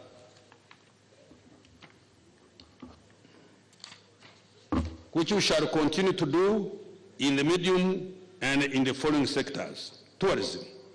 Madam Speaker, tourism was severely affected by the COVID-19 pandemic. The good news is that the sector is recovering very fast. Government shall support the sector to return to its pre-pandemic levels and beyond by prioritizing the following interventions. 1, facilitation of Uganda Tourism Board to rebrand and promote Uganda under the new Explore Uganda brand. 2, sustaining and upscaling investment in tourism infrastructure like roads, electricity, internet, and security. 3, easing access to recovery financing at the Uganda Development Bank. 4, intensifying promotion of domestic tourism. Madam Speaker, I have provided tourism activities with shillings 194.7 billion to complement private sector investment and support its recovery. Commercialization of oil and gas. Madam Speaker and colleagues, the construction of the East African crude oil pipeline is expected to commence the coming financial year. The capacity of the Uganda National Oil Company to invest in oil and gas development has also been enhanced. While there have been negative campaigns against the development of the crude oil pipeline, the government will develop Uganda's oil and gas resources in a responsible and sustainable manner for the benefit of all Ugandans. Madam Speaker, I have allocated shillings 904.1 billion towards the development and commercialization of minerals, oil, and gas. Enhancing human capital development. Madam Speaker, having successfully contained the COVID-19 pandemic over the last 2 years, our efforts are going to be focused on improving the quality of life of the people of Uganda by prioritizing the following. Health. Madam Speaker, the emphasis now is on mass vaccination of all eligible persons and community disease surveillance by strengthening village health teams with training and equipping them with a smartphone and bicycle. Additional health assistants and surveillance officers will be recruited to support the VHTs. Madam Speaker, the development of health infrastructure nationwide will continue. The rehabilitation and expansion of the following general hospitals will be undertaken: Itojo, Kabong, Abim, Kambuga, Masindi, Kanungu, Kapchorwa, Bugiri, and Amudat. In addition, 43 health centers, 2 will be upgraded to health center 3s, and 17 new health center 3s will be built in sub-counties without health facilities of such health facilities. 75 staff houses will also be built in the Karamoja region. Madam Speaker, next financial year, the Minister of Health will start implementing the Uganda COVID-19 Emergency Response and Preparedness Project, supported by a grant from the World Bank amounting to US dollars 100.3 million, which is equivalent to 667.1 billion Uganda shillings. This grant will finance the rapid detection, prevention, and quick responses to threats posed by COVID-19 pandemic. It will also finance the strengthening of national systems for public health preparedness. Madam Speaker and colleagues, the construction and equipping of a modern health facility will commence in the coming financial year to be located in Naguru. This US $70 million facility will be funded by the Arab Bank for Economic Development in Africa, BADEA, the Saudi Fund for Development, SDF, and the OPEC Fund for International Development, OPEC Fund. Madam Speaker, I have allocated a total of 3.722 trillion for healthcare delivery in financial year 22-23. Now I go to water. Madam Speaker, national safe water coverage now stands at 69.8%, with coverage in rural areas at 68% and 71.6% in urban areas. Our target is to increase safe water coverage to 81% over the medium term. Madam Speaker, during financial year 21-22, the following major water projects were implemented. 1, 5 medium-scale irrigation schemes in Ngenge, that is in Kwen district, Ruwenga-Aju in Kabarole district, Tochi in Oyam district, Mubukutu in Kasese district, and Doho 2 in Butaleja district. 106 small-scale irrigation schemes in the districts of Bugiri, Bukedia, Tororo, Iganga, Mbale, Kapchorwa, Pakwach, and many others. 3, substantial completion of Katosi water treatment plant, which will produce 160 million liters of water per day. 4, upgrading of Kapeka water supply system to 5 million liters per day, double the current capacity, and double the current capacity. 5, rehabilitation and expansion of the Sembabule water supply project. This plant is now able to produce 30 million liters per day. Madam Speaker, the following water projects which are ongoing will continue to be implemented. 1, construction of 80-kilometer water supply infrastructure from River Nile to serve 484,000 people in Acholi and Lango sub-region. 2, constructing water infrastructure from River Kagera to serve an additional 75,000 people in Isingiro, Mbarara, and Masaka sub-regions.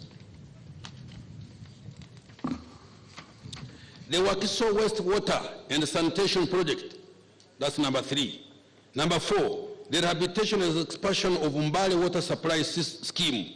Number 5, construction of wastewater treatment plant targeting Kirudu Hospital. Madam Speaker, I have allocated shillings 1.027 trillion towards the water and environmental sub-program. Now I turn to education. Madam Speaker, education is a key opportunity equalizer for human beings. During the COVID-19 induced lockdown period, many teachers abandoned the profession and classrooms got dilapidated in several institutions. But now efforts have started to revamp the education sector. Priority will be put on improving the quality of education to enhance learning outcomes. The following will be undertaken. 1, staffing gaps will be filled in primary and secondary schools. 2, training of teachers and instructors on the new abridged curriculum will continue and the lower secondary curriculum will be rolled out. 3, continuous assessment will be fully rolled out. 4, inspections across all learning institutions will be strengthened using teacher education and learning assessment system. 5, operationalization of the Moroto Constituent College of Agriculture, Mountains of the Moon, Busoga University will take effect. Consultation to operationalize Bunyoro University will commence next financial year 23-24. 6, construction and equipping of 2-unit laboratories in 21 secondary schools currently without any, in line with the science, technology, engineering, and maths policy. And 7, the construction, upgrading, and equipping of vocational education centers of excellence in Bushenyi, Lira, Ergon Technical Institution will be completed. Madam Speaker, I have allocated 4.14 trillion towards the education and skilling sub-program. Science and innovation. Madam Speaker, we are developing 3 prospective COVID-19 vaccines which are undergoing in animal trials. Human trials will commence next financial year. In addition, clinical trials for COVID-19 treatment for viral respiratory diseases are also ongoing. Next financial year, research into medicine development will be expanded to cancer, diabetes, sickle cell anemia, and malaria. Madam Speaker, in September this year, Uganda will launch into the lower Earth orbit its first ever satellite from the International Space Station in collaboration with the USA National Aeronautic and Space Administration, NASA. A ground station at Impoma, Mukono, will receive data from the satellite. The data from this satellite will be used for meteorological, environmental monitoring, urban planning, mineral exploration, and disaster management, among others. Madam Speaker, I have allocated shillings 274.4 billion towards advancing innovation and technological development in this country. Enhancing transport and the power infrastructure. Madam Speaker, the following achievements have been recorded in transport infrastructure development. 1, construction and upgrading of 20 national roads covering a total distance of 1,437 kilometers has been done. 2, the rehabilitation has commenced on 160 kilometers of Tororo-Gulu meter gauge railway and 265 kilometers of Tororo-Namamve railway line section. The procurement of locomotives is ongoing. 3, continuation with the compensation and acquisition of right-of-way for the Kampala-Malaba standard gauge railway will continue. 4, the rehabilitation of the Entebbe International Airport stands at 75% completion, and the Kabale International Airport is at 72%. 5, maintenance of 5,200 kilometers of paved and 15,350 kilometers of unpaved national and city roads, and 21,631 kilometers of unpaved local government and community roads has been undertaken. Madam Speaker, next financial year, the following interventions in transport infrastructure will be implemented. 1, construction of 400 kilometers equivalent of roads to bitumen standards, rehabilitation, construction of 200 kilometers equivalent, and construction of 30 bridges on the national roads network. 2, rehabilitation of 922 kilometers of district roads and 126 kilometers of local government roads. 3, we shall continue with the development of the Bukasa Inland Port. 4, we shall commence Uganda Airlines flights to London and China. Madam Speaker, I have allocated shillings 4.3 trillion next financial year for the transport infrastructure development and maintenance. Power infrastructure, Madam Speaker. National electricity access today stands at 57% shamefully, of which 19% is on the main national grid and 38% is off-grid, including solar power. Uganda's total electricity generation capacity has increased from 1,269 megawatts in financial year 2019-20 to 1,347 megawatts in financial year 21-22 on account of the completion of 42 megawatt actual one, the 21 megawatt Nyamagasani, and the 15.5 megawatt Sugar Corporation of Uganda plants. The transmission network increased from 3,100 kilometers in financial year 2021 to 3,431 kilometers at the end of the third quarter financial year 21-22 as a result of commissioning of the Karuma Kawanda 400 kV and the Karuma Rio 132 kV transmission lines. The Ruzira substation was completed and will be commissioned after completion of the 15-kilometer 132 kV transmission line. Madam Speaker, in the next financial year, the following intervention in the power infrastructure will continue to be implemented. 1, commence the unit-by-unit commissioning of the 600 megawatt Karuma hydro plant in September 2022, with the plant being fully available in June 2023. 2, complete the Opuyo Moroto, Lira Guru Nebi Arua, Lira Guru Agago, and the Mutungwe and Tebe 132 kVA transmission lines. 3, commence feasibility and design studies for the 400 kV Uganda South Sudan transmission line between Oruyo, Nimule, Juba, the 400 kV Uganda Democratic Republic of Congo interconnection, and the 400 kV Uganda Tanzania transmission line. Madam Speaker, I have provided 1.573 trillion to ensure the above are undertaken. Information communication technology infrastructure. Madam Speaker, the geographical coverage of broadband services stands at 66%, allowing digital access for 74% of the population. Next financial year, the government will support the 4th industrial revolution technologies. These include artificial intelligence, Internet of Things, and the use of robotics. We shall also extend broadband ICT infrastructure to enable connectivity to facilitate public service delivery. Madam Speaker, I have allocated 124.2 billion towards digitization. Enhancing public sector effectiveness and efficiency. Madam Speaker, public sector effectiveness and efficiency will be improved through the following measures. 1, continued rationalization of government and public expenditure. 2, automation of government businesses and service delivery. This includes e-procurement, the Parish Development Model Information System, government asset management, education, information management, electronic document management, integrated health management information system, e-payment gateway, and the e-post digital platform.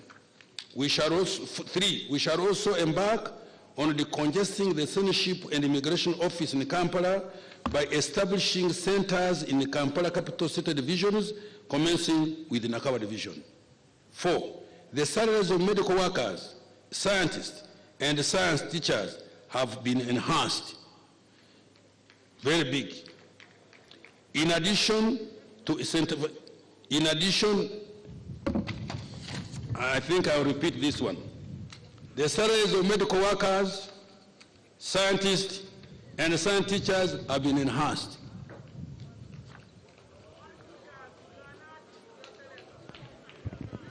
To a figure which is about 900 billion. In addition to incentivizing scientists, this will also help to improve functionality of education and health facilities by addressing absenteeism and low morale to personnel. Let me repeat this.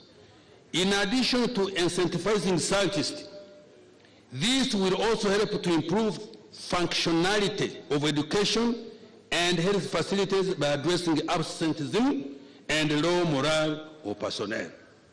Madam Speaker, to enhance the decentralization policy, a total of shillings 5.1 trillion has been provided as directive financing to local governments. Fiscal framework and the financing strategy for financial year 22-23. Madam Speaker, the financial year 22-23 budget priorities I have just elaborated will be financed from the following sources. 1, enhanced domestic revenue mobilization. 2, external financing in the form of loans and grants from our development partners and private creditors. 3, public-private partnerships that mobilize the private sector financing for public projects.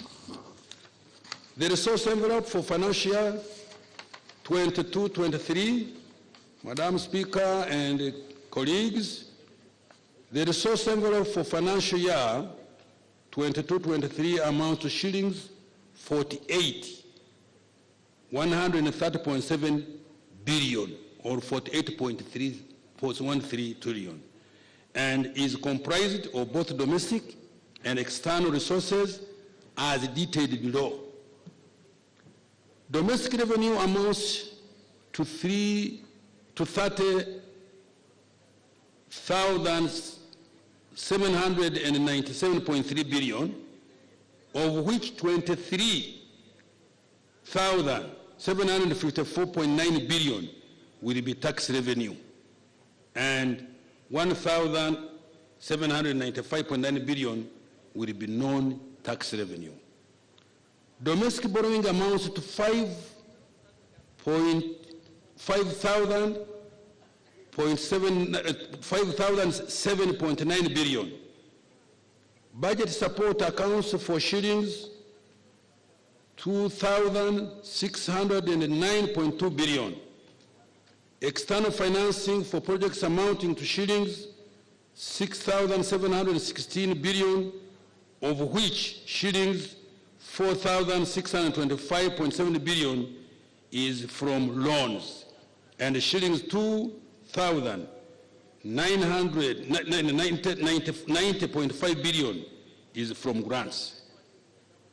Appropriation in aid collected by local governments amount to shillings 238.5 billion, and domestic debt refinancing will amount to shillings 8,008 billion.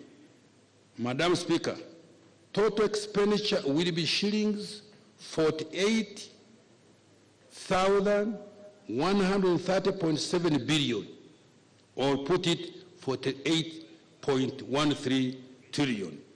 Excluding domestic debt refinancing and appropriation aid, it amounts to 39,884.2 billion, of which wages and salaries is 6,366.9 billion. Interest payments is shillings 4,691.9 billion. Non-wage current expenditure is shillings 14,254.4 billion, and development expenditure is shillings 14,565.9 billion. Tax measures for the financial year 2022-23. Madam Speaker, no new taxes will be introduced in financial year 22-23. I heard people disputing this, and I'm repeating it. I think this is the 5th time. Let me read it again. No new taxes will be introduced in the financial year 22-23. We will achieve revenue targets by improving the efficiency in tax collection and enhancing compliance to the tax laws. The capacity of the Uganda Revenue Authority will be enhanced by recruiting and training staff, deploying appropriate equipment and ICT to enforce tax laws. Madam Speaker, I wish to report that Parliament has made amendments to the various tax laws intended to simplify the laws, clarify previously ambiguous provisions, and close loopholes that may lead to revenue leakage, but not increasing taxes. Madam Speaker, the amendments that have been made are the Income Tax Act, Value Added Tax, the Stamp Duty Act, and the Tax Procedures Act. I will now highlight the major amendments. Income tax. Madam Speaker, the corporate income tax exemption for Jagali hydropower project has been extended for 1 year up to 30th June 2023 in order not to increase electricity tariffs for power that the project will generate. Madam Speaker, the Income Tax Act has been amended to streamline the rental income tax regime for individuals and non-individuals as follows. 1. Introduce a zero rental income tax rate for individuals that earn annual rental income not exceeding 2,820,000 shillings and a rate of 20% of rental income exceeding that amount. 2. For rental business, introduce a 30% rental income tax rate on rental income with expenses capped to 50% for each year of income. In addition, any excess expenses shall not be carried forward to a subsequent year of income. Value-added tax. Madam Speaker, under the Value-Added Tax Act, the following amendments have been made. Exempted the supply of oxygen cylinders or oxygen for medical use to reduce the cost of the supply of oxygen for medical use. 2. Exempted the supply of assistive devices for persons with disabilities to reduce the cost of equipment used by persons with disabilities. 3. Exempt the supply of airport user services charged by the Civil Aviation Authority to reduce the cost of transiting through Entebbe Airport. 4. To allow for cash-basis accounting for suppliers who supply goods and services to the government to facilitate them to hedge against the risk of interest and penalties arising from delayed payments by government. 5. Repeat the exemption on VAT on imported services used in the provision of an exempt supply to encourage businesses to use local suppliers of services such as information and communication technological services. Tax Procedures Code. Madam Speaker, the amendment under Tax Procedure Code Act include the following.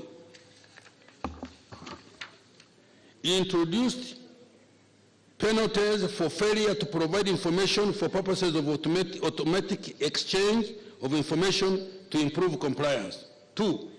Introduce penalties for failure to adhere to the electronic fiscal receipting and invoicing solution and digital tax stamps. This is intended to combat tax evasion and smuggling and other vices. Stamp duty. Madam Speaker, under the stamp duty, the following amendments have been made. Provide for nil stamp duty on the following instruments. A. Arguments relating to the deposit of title deeds or personal property or goods to another as a pledge or as a security for a sum of money borrowed. B. Agricultural insurance policy to encourage the uptake of agricultural insurance services. C, security bond or mortgage deed executed by way of security for the due execution of an office or to account for money or other property received by virtue of security bond or mortgage deed executed by surety for to secure a loan or a credit facility. Clarification of the rate of shillings 15,000 applicable on transmission of property from the administrator to an estate of the beneficiary. Excise duty. Madam Speaker, under the Excise Duty Act, the government has undertaken the following amendments. 1, clarification of the definitions of various products that attract excise duty, such as spirits and juices, to enhance taxpayer compliance. 2, reduce excise duty applicable on opaque beer and fermented beverages made from locally sourced raw materials to 20% or 150 shillings per liter, whichever is higher. This is intended to promote value addition and the use of locally sourced raw materials. The mid-term financing strategy. Madam Speaker, the financing of the budget will be generated from implementation of the following revenue and public debt measures. Domestic revenue mobilization. Madam Speaker, the objective of government in financial 22-23 is to increase revenue by 0.8% of GDP. The major assumptions that underpin this goal are expected increase in taxable income activities, gains from revenue enhancement measures, and 3, increased employment and aggregate demand for goods and services arising from the full reopening of the economy. Public investment financing strategy. Madam Speaker, the government will implement the public investment financing strategy starting next financial year to achieve the following objectives. 1, improve alignment of sustainable financing options to government programs and projects. 2, minimize the cost and risk exposure of financing modalities. 3, ensure prudent loans acquisition to avoid debt accumulation in a short period and timely disbursement of loan funds. 4, long-term fiscal sustainability. 5, increase financing from traditional and other innovative sources to meet the development financial requirements. And 6, provide a framework for partnership with the private sector in the implementation and financing of public investment programs. Public debt management. Madam Speaker, as at the end of December 2021, Uganda's total public debt stock stood at shillings 73.5 trillion, equivalent to US dollars 20.7 billion, of which external debt amounted to shillings 45.7 trillion, equivalent to US dollars 20.5 billion, and domestic debt amounted to shillings 27.77 trillion, equivalent to US dollars 7.84 billion. This represents a nominal debt to GDP ratio of 49.7%. The rise in debt stock was mainly on account of need to support the economy and preserve the welfare of households as a result of COVID-19 and other external and domestic shocks. Debt was also used to finance the shortfalls in domestic revenue. Madam Speaker, the government is implementing the following measures to ensure long-term public debt sustainability. 1, reduce the level of domestic borrowing over the medium term to an average of 2.2% of GDP per year. This ratio will be reduced further to a policy target of 1.0% of GDP over the long term. 2, implement the public investment financing strategy. This strategy will ensure alignment of suitable financing modalities with the nature of government programs and projects. 3, implement the financial year 22-23 borrowing strategy, which is consistent with our medium-term debt management strategy to avoid risks associated with unsustainable debt. 4, borrow largely on favorable terms and for projects that enhance productivity of the economy. 5, sequencing new projects in a manner that makes the government service its debt obligations without the risk of default. This means the government will only mobilize debt financing for ready projects and will cancel projects with poor performance. I will repeat this. This means the government will only mobilize debt financing for ready projects and will cancel projects with poor performance. 6, increase domestic revenue by implementing the domestic revenue mobilization strategy. Now I'm conclusion. Madam Speaker and colleagues, the budget for the next financial year presents a set of strategic choices and the government's commitment to stimulate economic recovery, enhance productivity and competitiveness of enterprises, and most importantly, wealth creation and jobs for the ordinary Ugandans. Substantial resources have been earmarked for the implementation of the parish development model. This model will be a vehicle of socio-economic transformation at the parish level and the monetization of Uganda's economy. Successful implementation of the parish development model ushers in a mass socio-economic transformation movement in our society with better sustained outcomes. I therefore urge all leaders and Ugandans to ensure that these resources are effectively used to bring about the desired change. I repeat this. I therefore urge all the leaders at whatever level and whatever sector and Ugandans to ensure that these resources are effectively used to bring about the desired change. It will really be a very big shame to hear that this money we are sending down for the parish development model, some money has gone to cham. Very shameful. Please, this is our country. We should stand firm. There's nobody who is going to come to help you when we cannot help ourselves. When we get resources, let those resources go for the purpose for which they have been given.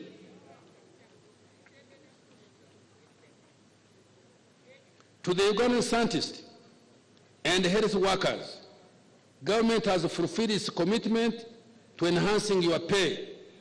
You have heard. Uganda expects better service in return. Kankademu.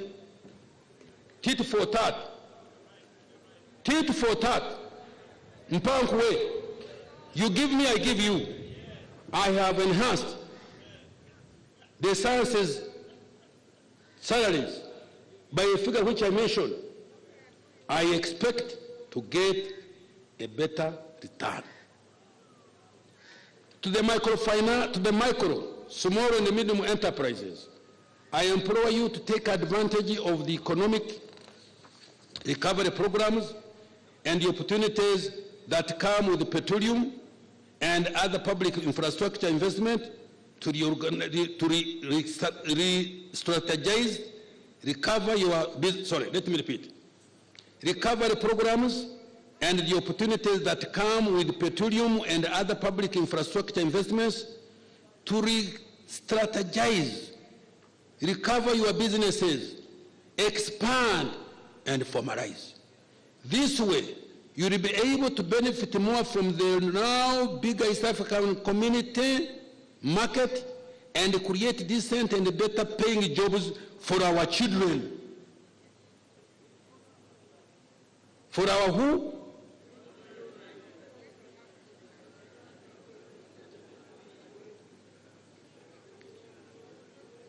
For the women entrepreneurs, the grant from the World Bank will support the growth of your enterprises, create better paying jobs and enable you to exploit the opportunities in the economy to enhance your incomes. Abakyala. Nzendese.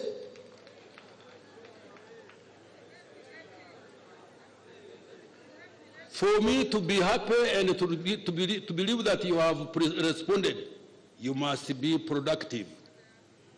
You must be productive, more wealth, and more bigger business, both internally and externally, and you give me taxes. so that I don't have to go to borrow and be abused as an old man, that what have you come here, go back to Uganda. This has happened to me in one case.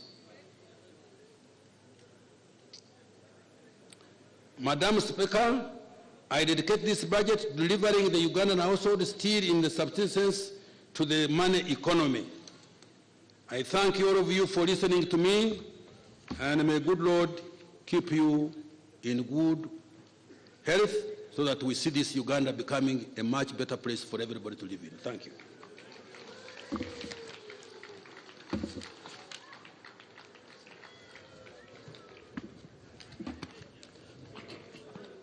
Thank you so much, Honorable Minister of Finance. Item number 6, remarks by His Excellency the President.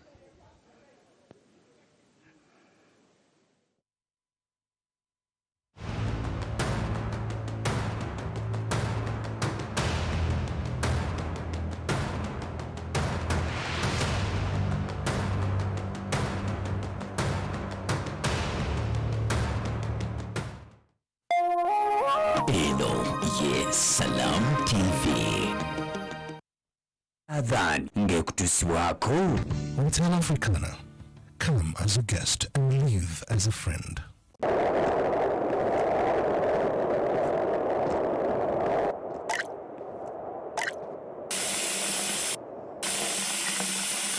Allahu Akbar, Allahu Akbar, Allahu Akbar, Allahu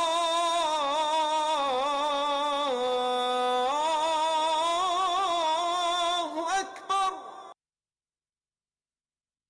Ashhadu an la ilaha illa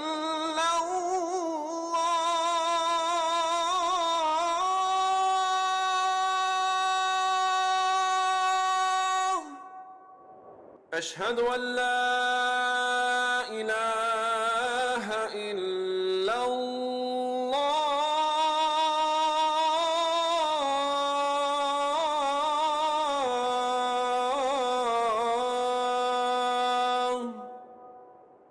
أشهد أن محمدًا رسول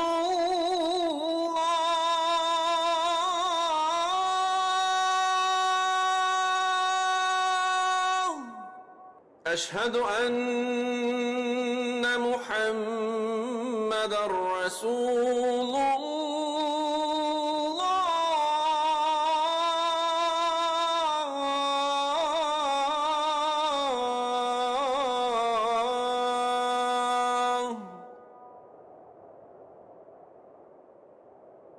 حي على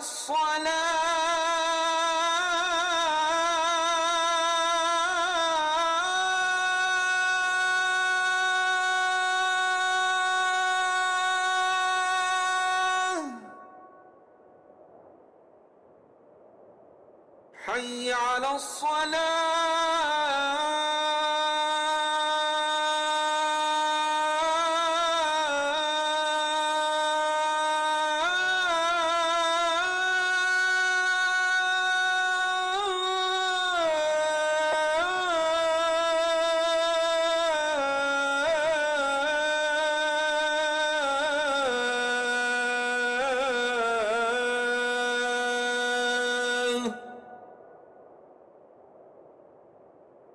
حي على الفلاح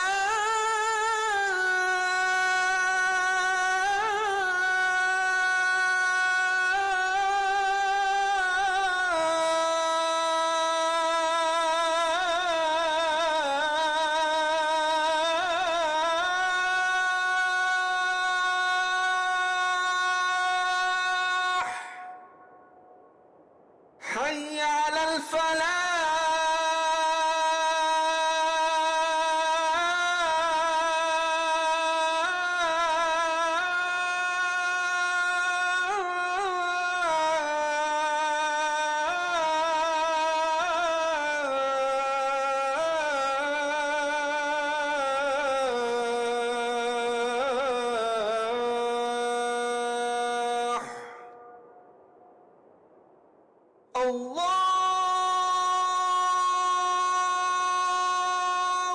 أكبر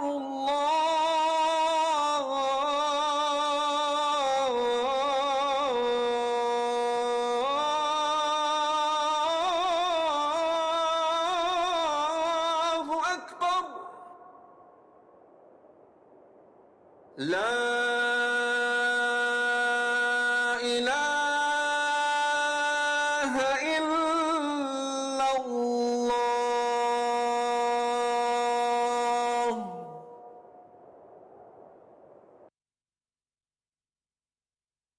Dua after adhan. اللهم رب هذه الدعوة التامة والصلاة القائمة آت محمدا الوسيلة والفضيلة وبعثه مقاما محمودا الذي وعدته.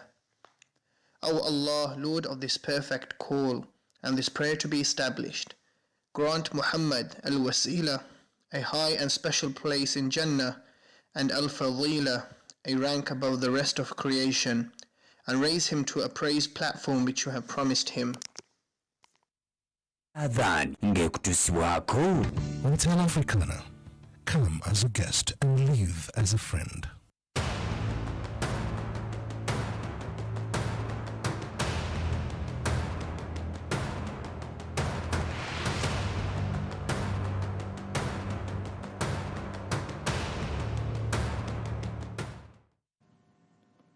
If you go on the roads,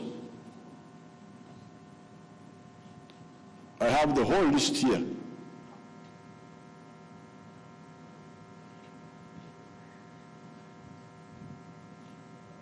Kapchora Swam, there was government funding there, together with some other funds. Bulima Kaboya, government funding there with others. Nyakaishta Kazo, government funding with others. Bulbovi Wahaha, government funding. Chigumba Bulima, government funding. Rukunjiri Chihi, government funding with others. Masaka Mukakata, government funding with others. Hoima Butiaba Wanseko, government spending with some other groups. Bulimbanamwe Yobolamayigo and so on, government spending with others.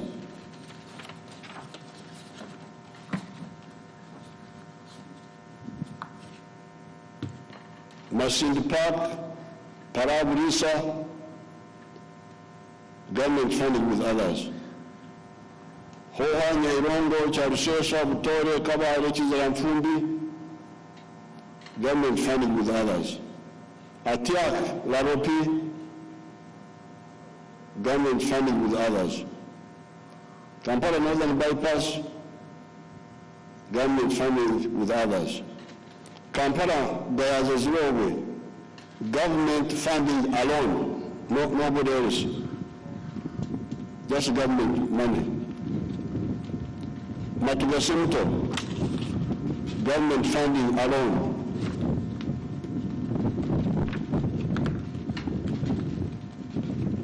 Busagamtiana, government funding, government of Uganda funding alone. Busagamtiana too, government funding, government of Uganda alone. For the portrait of individual, government of Uganda alone. Ishaka Kagamba, government of Uganda alone.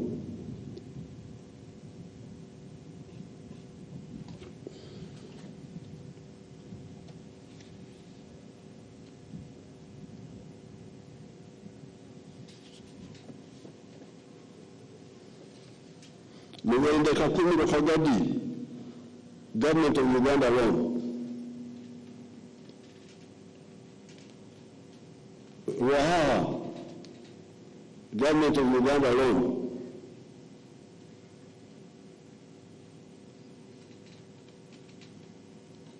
Moroto, Axim, government of Uganda alone. Sorot Katapi, government of Uganda alone. Lushere, that's near my home, government of Uganda alone. Kashiri Mtoma, Kitabi, government of Uganda alone. Chitara Gerenge, government of Uganda alone. Mbaba municipality roads, government of Uganda alone. Mpigi town roads, government of Uganda alone. Chira Matuga, government of Uganda alone. This one is ongoing. Moroto Roktenyara, government of Uganda alone.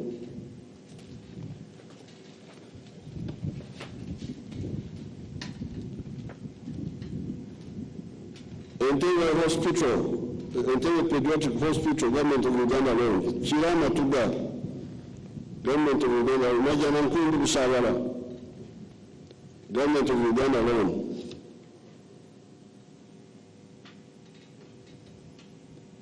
And so on. The list is so long.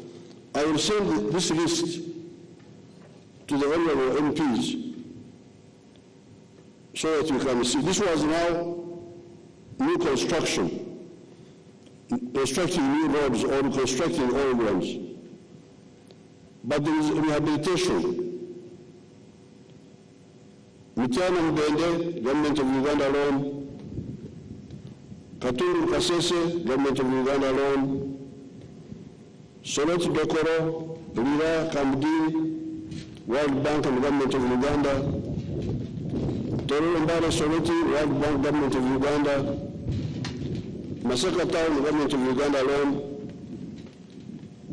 Rehabilitation of Budo roads, government of Uganda alone. Namu Sisuronko Miyende, government of Uganda alone. And so on. I will send you this document. Rehabilitation of Nakalama, Tirini Mbare, government of Uganda alone. Fort Portal Hima, government of Uganda alone. Mukono Karagi Kayunga Bukolo Tonjero, government of Uganda alone. Nansan of Sunju, government of Uganda alone. Ishaka Katuru, government of Uganda alone. Hima Katuru, government of Uganda alone. Chenjejo Fort Portal, government of Uganda alone. Sungira Hill, something, government of Uganda alone.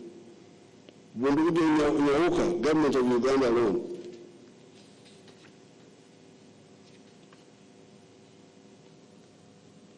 Mvara, EDFA, this is Narua, government of Uganda alone.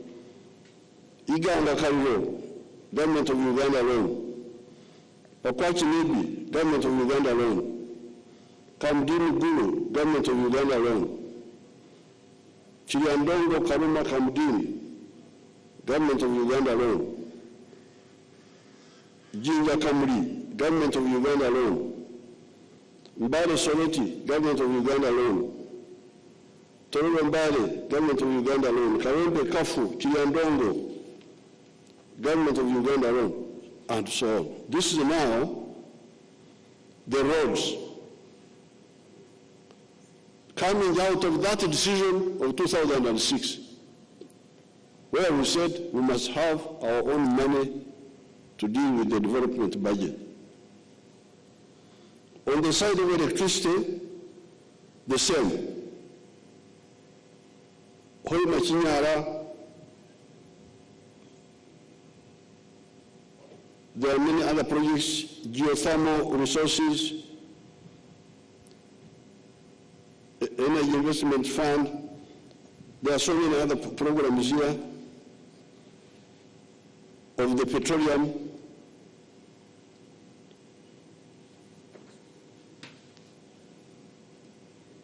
So many projects, nuclear energy, and so on. But I just want the lines which people can easily see.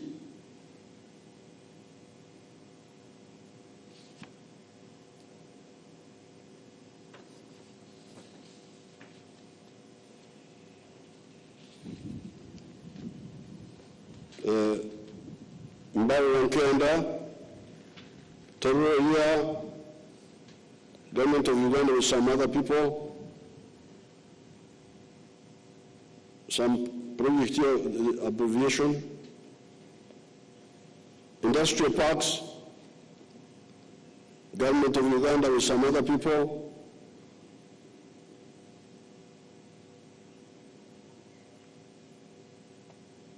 Opuyo, Moroto, government of Uganda with some other people, Kampala and Entebbe, government of Uganda with some other people, Karuma, because this Karuma and Isiba who contributed, it was the government of Uganda and South and China. Muzizi, government of Uganda with some other people. Nyagat, government of Uganda with some other people. So many of them. Oh, I will send you the whole list.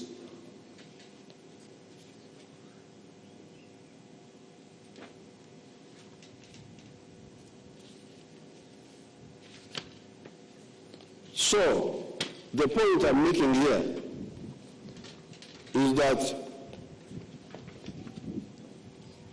the Poko, Maron, the Okugabungi, this money has made so much impact. And on the area of science and technology, we have built the Chira motors. We are working on putting a satellite in space with our own money. The pathogen economy, the vaccines, which I hear you are talking Musonera about. I will come back and defend Musonera and the people will hide somewhere. Because God fortunately gave me my voice. I can talk, you can talk, but I can also talk. The human vaccines, the anti-tick vaccine, the foot and mouth and swine flu vaccine, Covidex,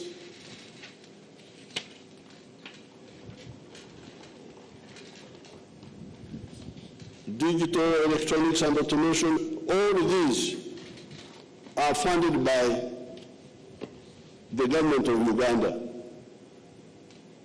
either wholly or partially. So this shows you, that's why I thought I should work. Is it work? Yeah, I thought I should come here and really boast. So you see, did I tell you? And because of these measures, you had in the speech of the minister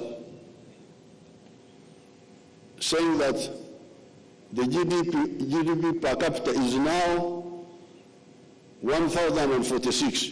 This is what I have told you here the other day. But he did not come out to clearly say that we have now entered the entrance of the middle income. I don't know what he feared.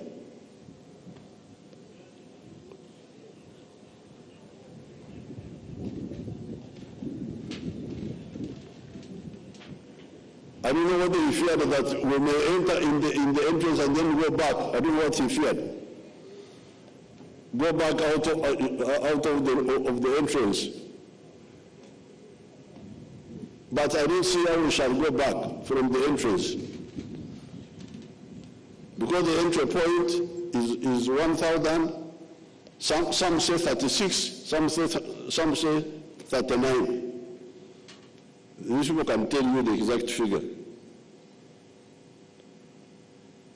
So these steps are a result of the deliberate, as the minister said in his speech, are a result of deliberate steps.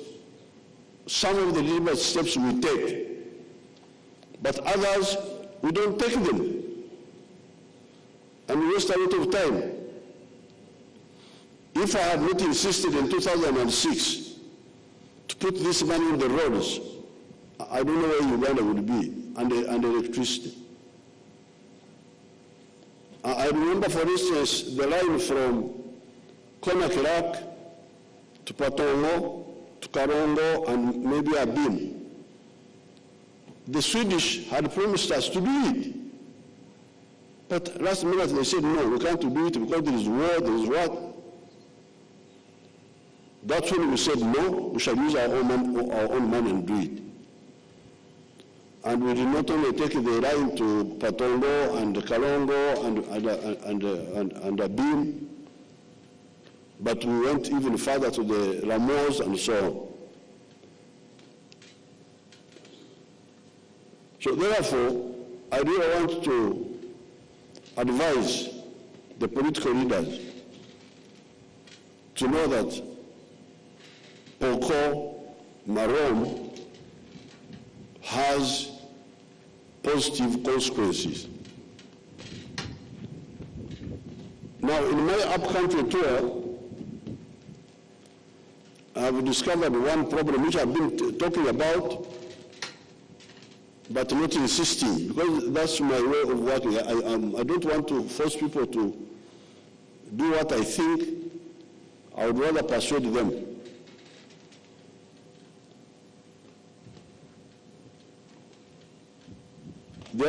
Just the other day we were in Moroto, and we were looking at the UBOS figures. The primary 7 completion rate in the whole of Uganda apparently is 38%.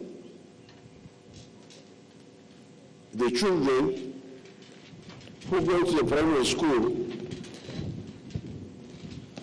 and finish P7 are only 38 out of 100.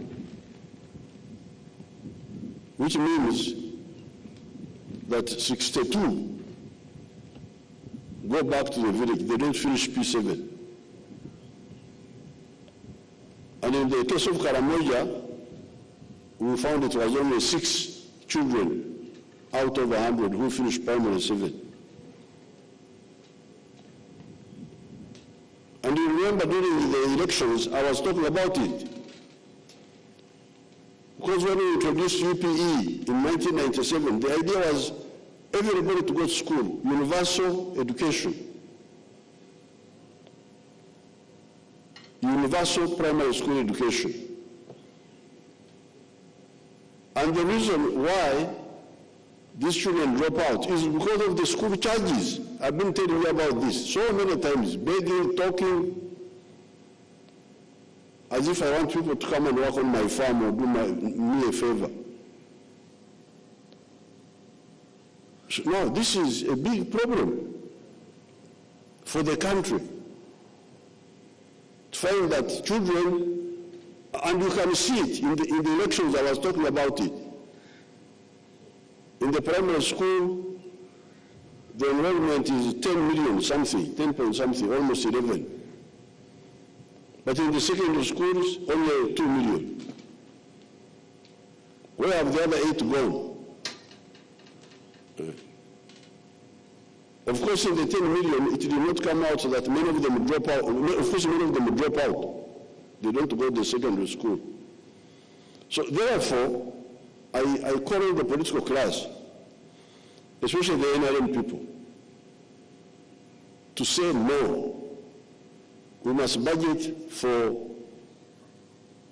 free and even compulsory primary school education. We budget for it and we stop these teachers greedy for money, collecting money from these children in government schools. This is what I wanted from the beginning, but I can't do it alone. Uganda doesn't belong to me. From 1997, this was my wish. When we introduced UPE, the idea was everybody should finish secondary education. So we should not be talking of 2 million children in the secondary school, we should be talking of 10 million in the secondary school, because secondary school years are S1 to S6, 6 years, they're almost the same as P1 to P7. So why should you have 10 million, almost 11 million in primary and only 2 million in secondary? Where have the others gone? So we may not do it this year because this budget is now finished, but in the next financial, 1 or 2 financial years, we should really work and insist on free and compulsory primary, maybe even secondary education, and stop all these fellows who are looking for money through education. Get out, go to the primary school, private schools and look for money there, not in the government ones. This is disgusting. Sending children out of school because we are looking for money, for allowances, for what? It's really disgusting.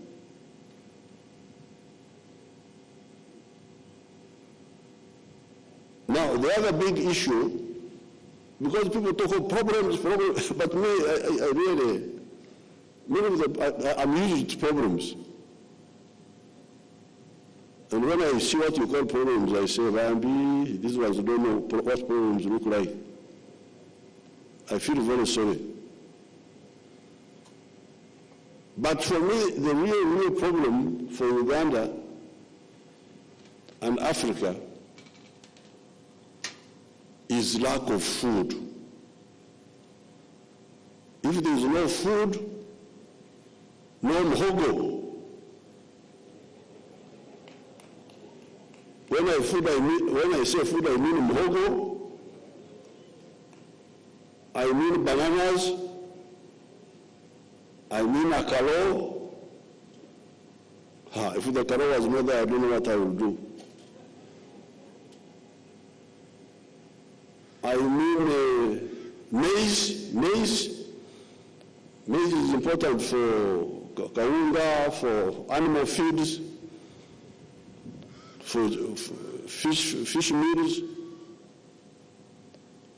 beans, of course, milk, amate munangi, beef. These are the ones that would do. I would not sleep if we had none or very little of these. Of course, sugar and other things. If spaghetti doesn't come, they eat spaghetti. I don't know how they do it. You try to put it in their mouth, it is refusing to come in.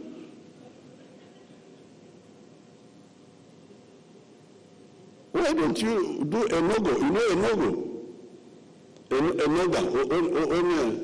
I'm going to get a piece of karo and does like this and puts a hole.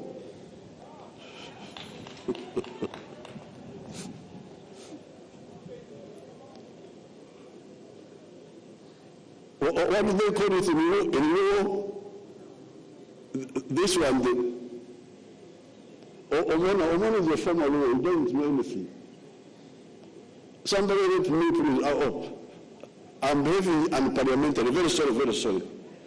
In Parliament, they don't really say, I'll find out and tell you next time. So, as long as Uganda is producing enough food, there is no problem we cannot solve. But the danger to the food is number one, some laziness.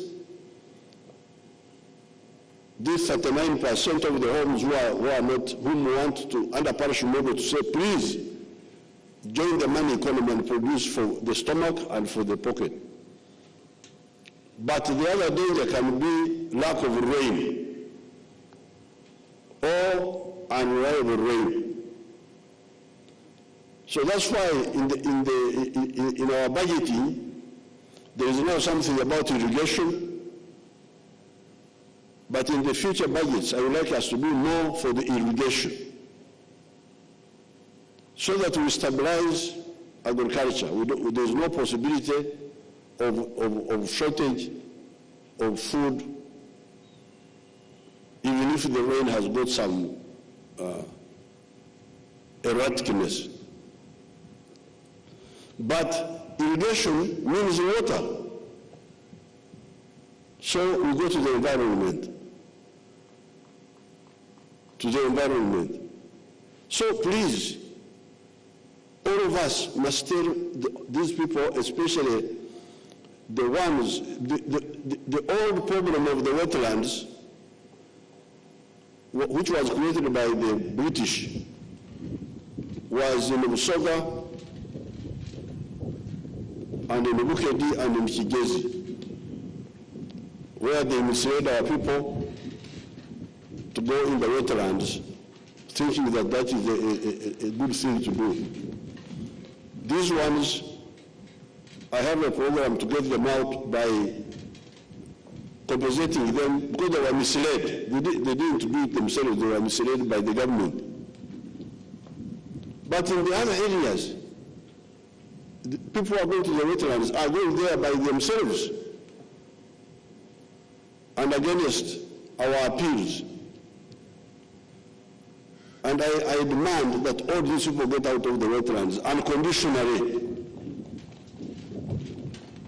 We don't have to negotiate because they knew it was not right, they insist. Even here in Kampala, I see some of them encouraging a little bit in the swamp and these other swamps. So therefore, once we bring back our water, because 20% of Uganda is under fresh water, we are so lucky, then we shall be able to irrigate easily and have a secure agriculture, and that can give us problems to solve other problems.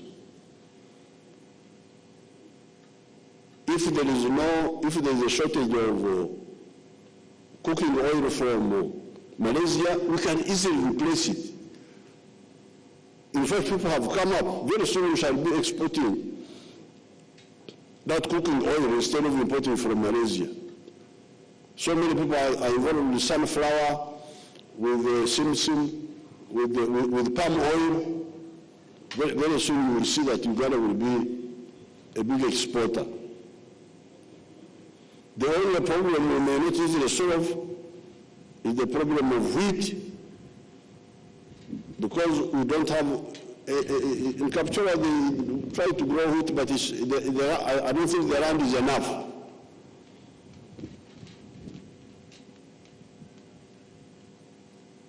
I will talk with the people of agriculture, whether wheat needs cold climate or what, I have never really bothered with wheat myself. I've never studied it. Then in petroleum, in the next few years we shall have our own petroleum, as you know. But of course, even when we have our own petroleum, the price, we cannot undersell our petroleum. It will have to be at par with the world price minus transport. So yes, it somehow deals with it, but not entirely. With fuel, we may have to. I think the real answer to expensive petroleum is rail transport. If we repair our railway to Papuach,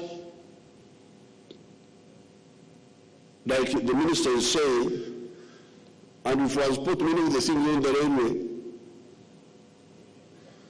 then the demand for fuel, for petrol will go down, and diesel, at least for cargo.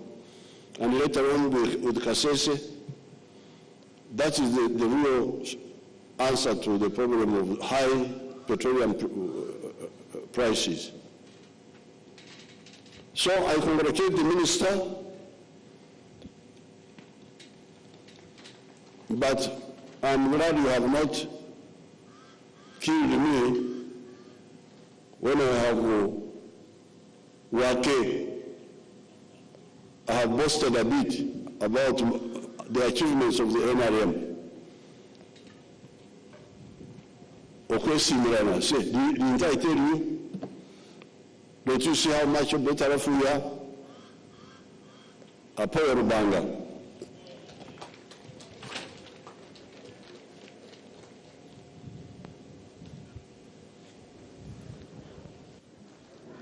Thank you so much, Your Excellency, for laying down the various projects and the programs that you intend to implement during the financial year 2022-2023. I sincerely want to thank my very able and active members of Parliament for ensuring that this day comes to reality. Thank you so much for working tirelessly for ensuring that the day comes to reality. You've had, honorable members, as executive embarks on implementation of the budget from 1st July 2022, it is our noble duty to do our oversight role so as to ensure that the funds that have been allocated are being used for intended use and there is value for money.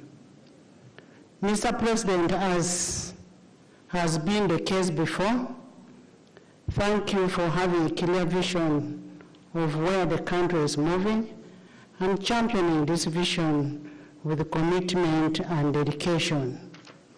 And we're also happy that you've talked about free education, and members of Parliament, our first priority in 2023-2024 should be budgeting for free education.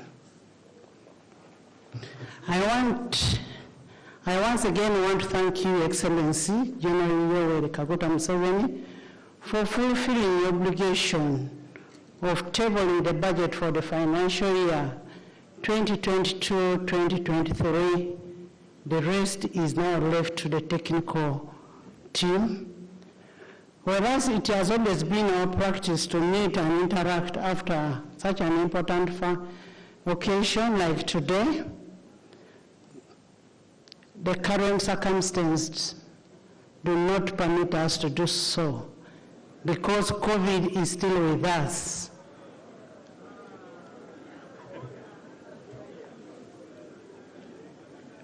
COVID is still with us. We can interact when we are having the workshop. You'll have everything at your exposure. In a special way, honorable members,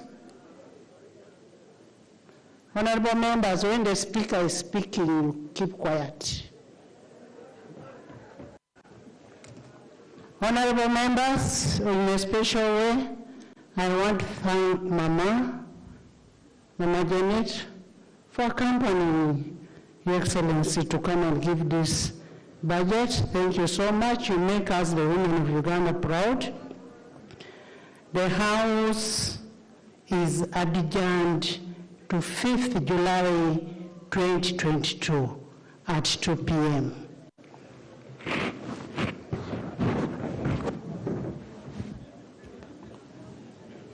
The anthems.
please remain in your seats.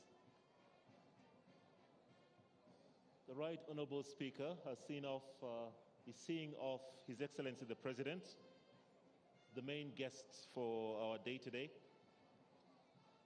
The President has successfully delivered the budget speech to members of Parliament at this sitting. And even as His Excellency leaves, we ask that members of Parliament remain in your positions until the procession of the Speaker has returned and they have derobed.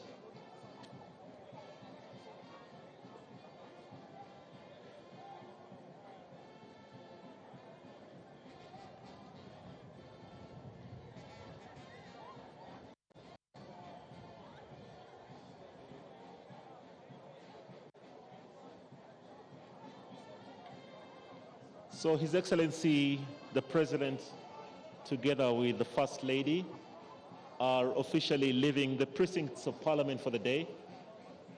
And we congratulate the Right Honourable Speaker as well for having sat through and received the budget on behalf of Ugandans.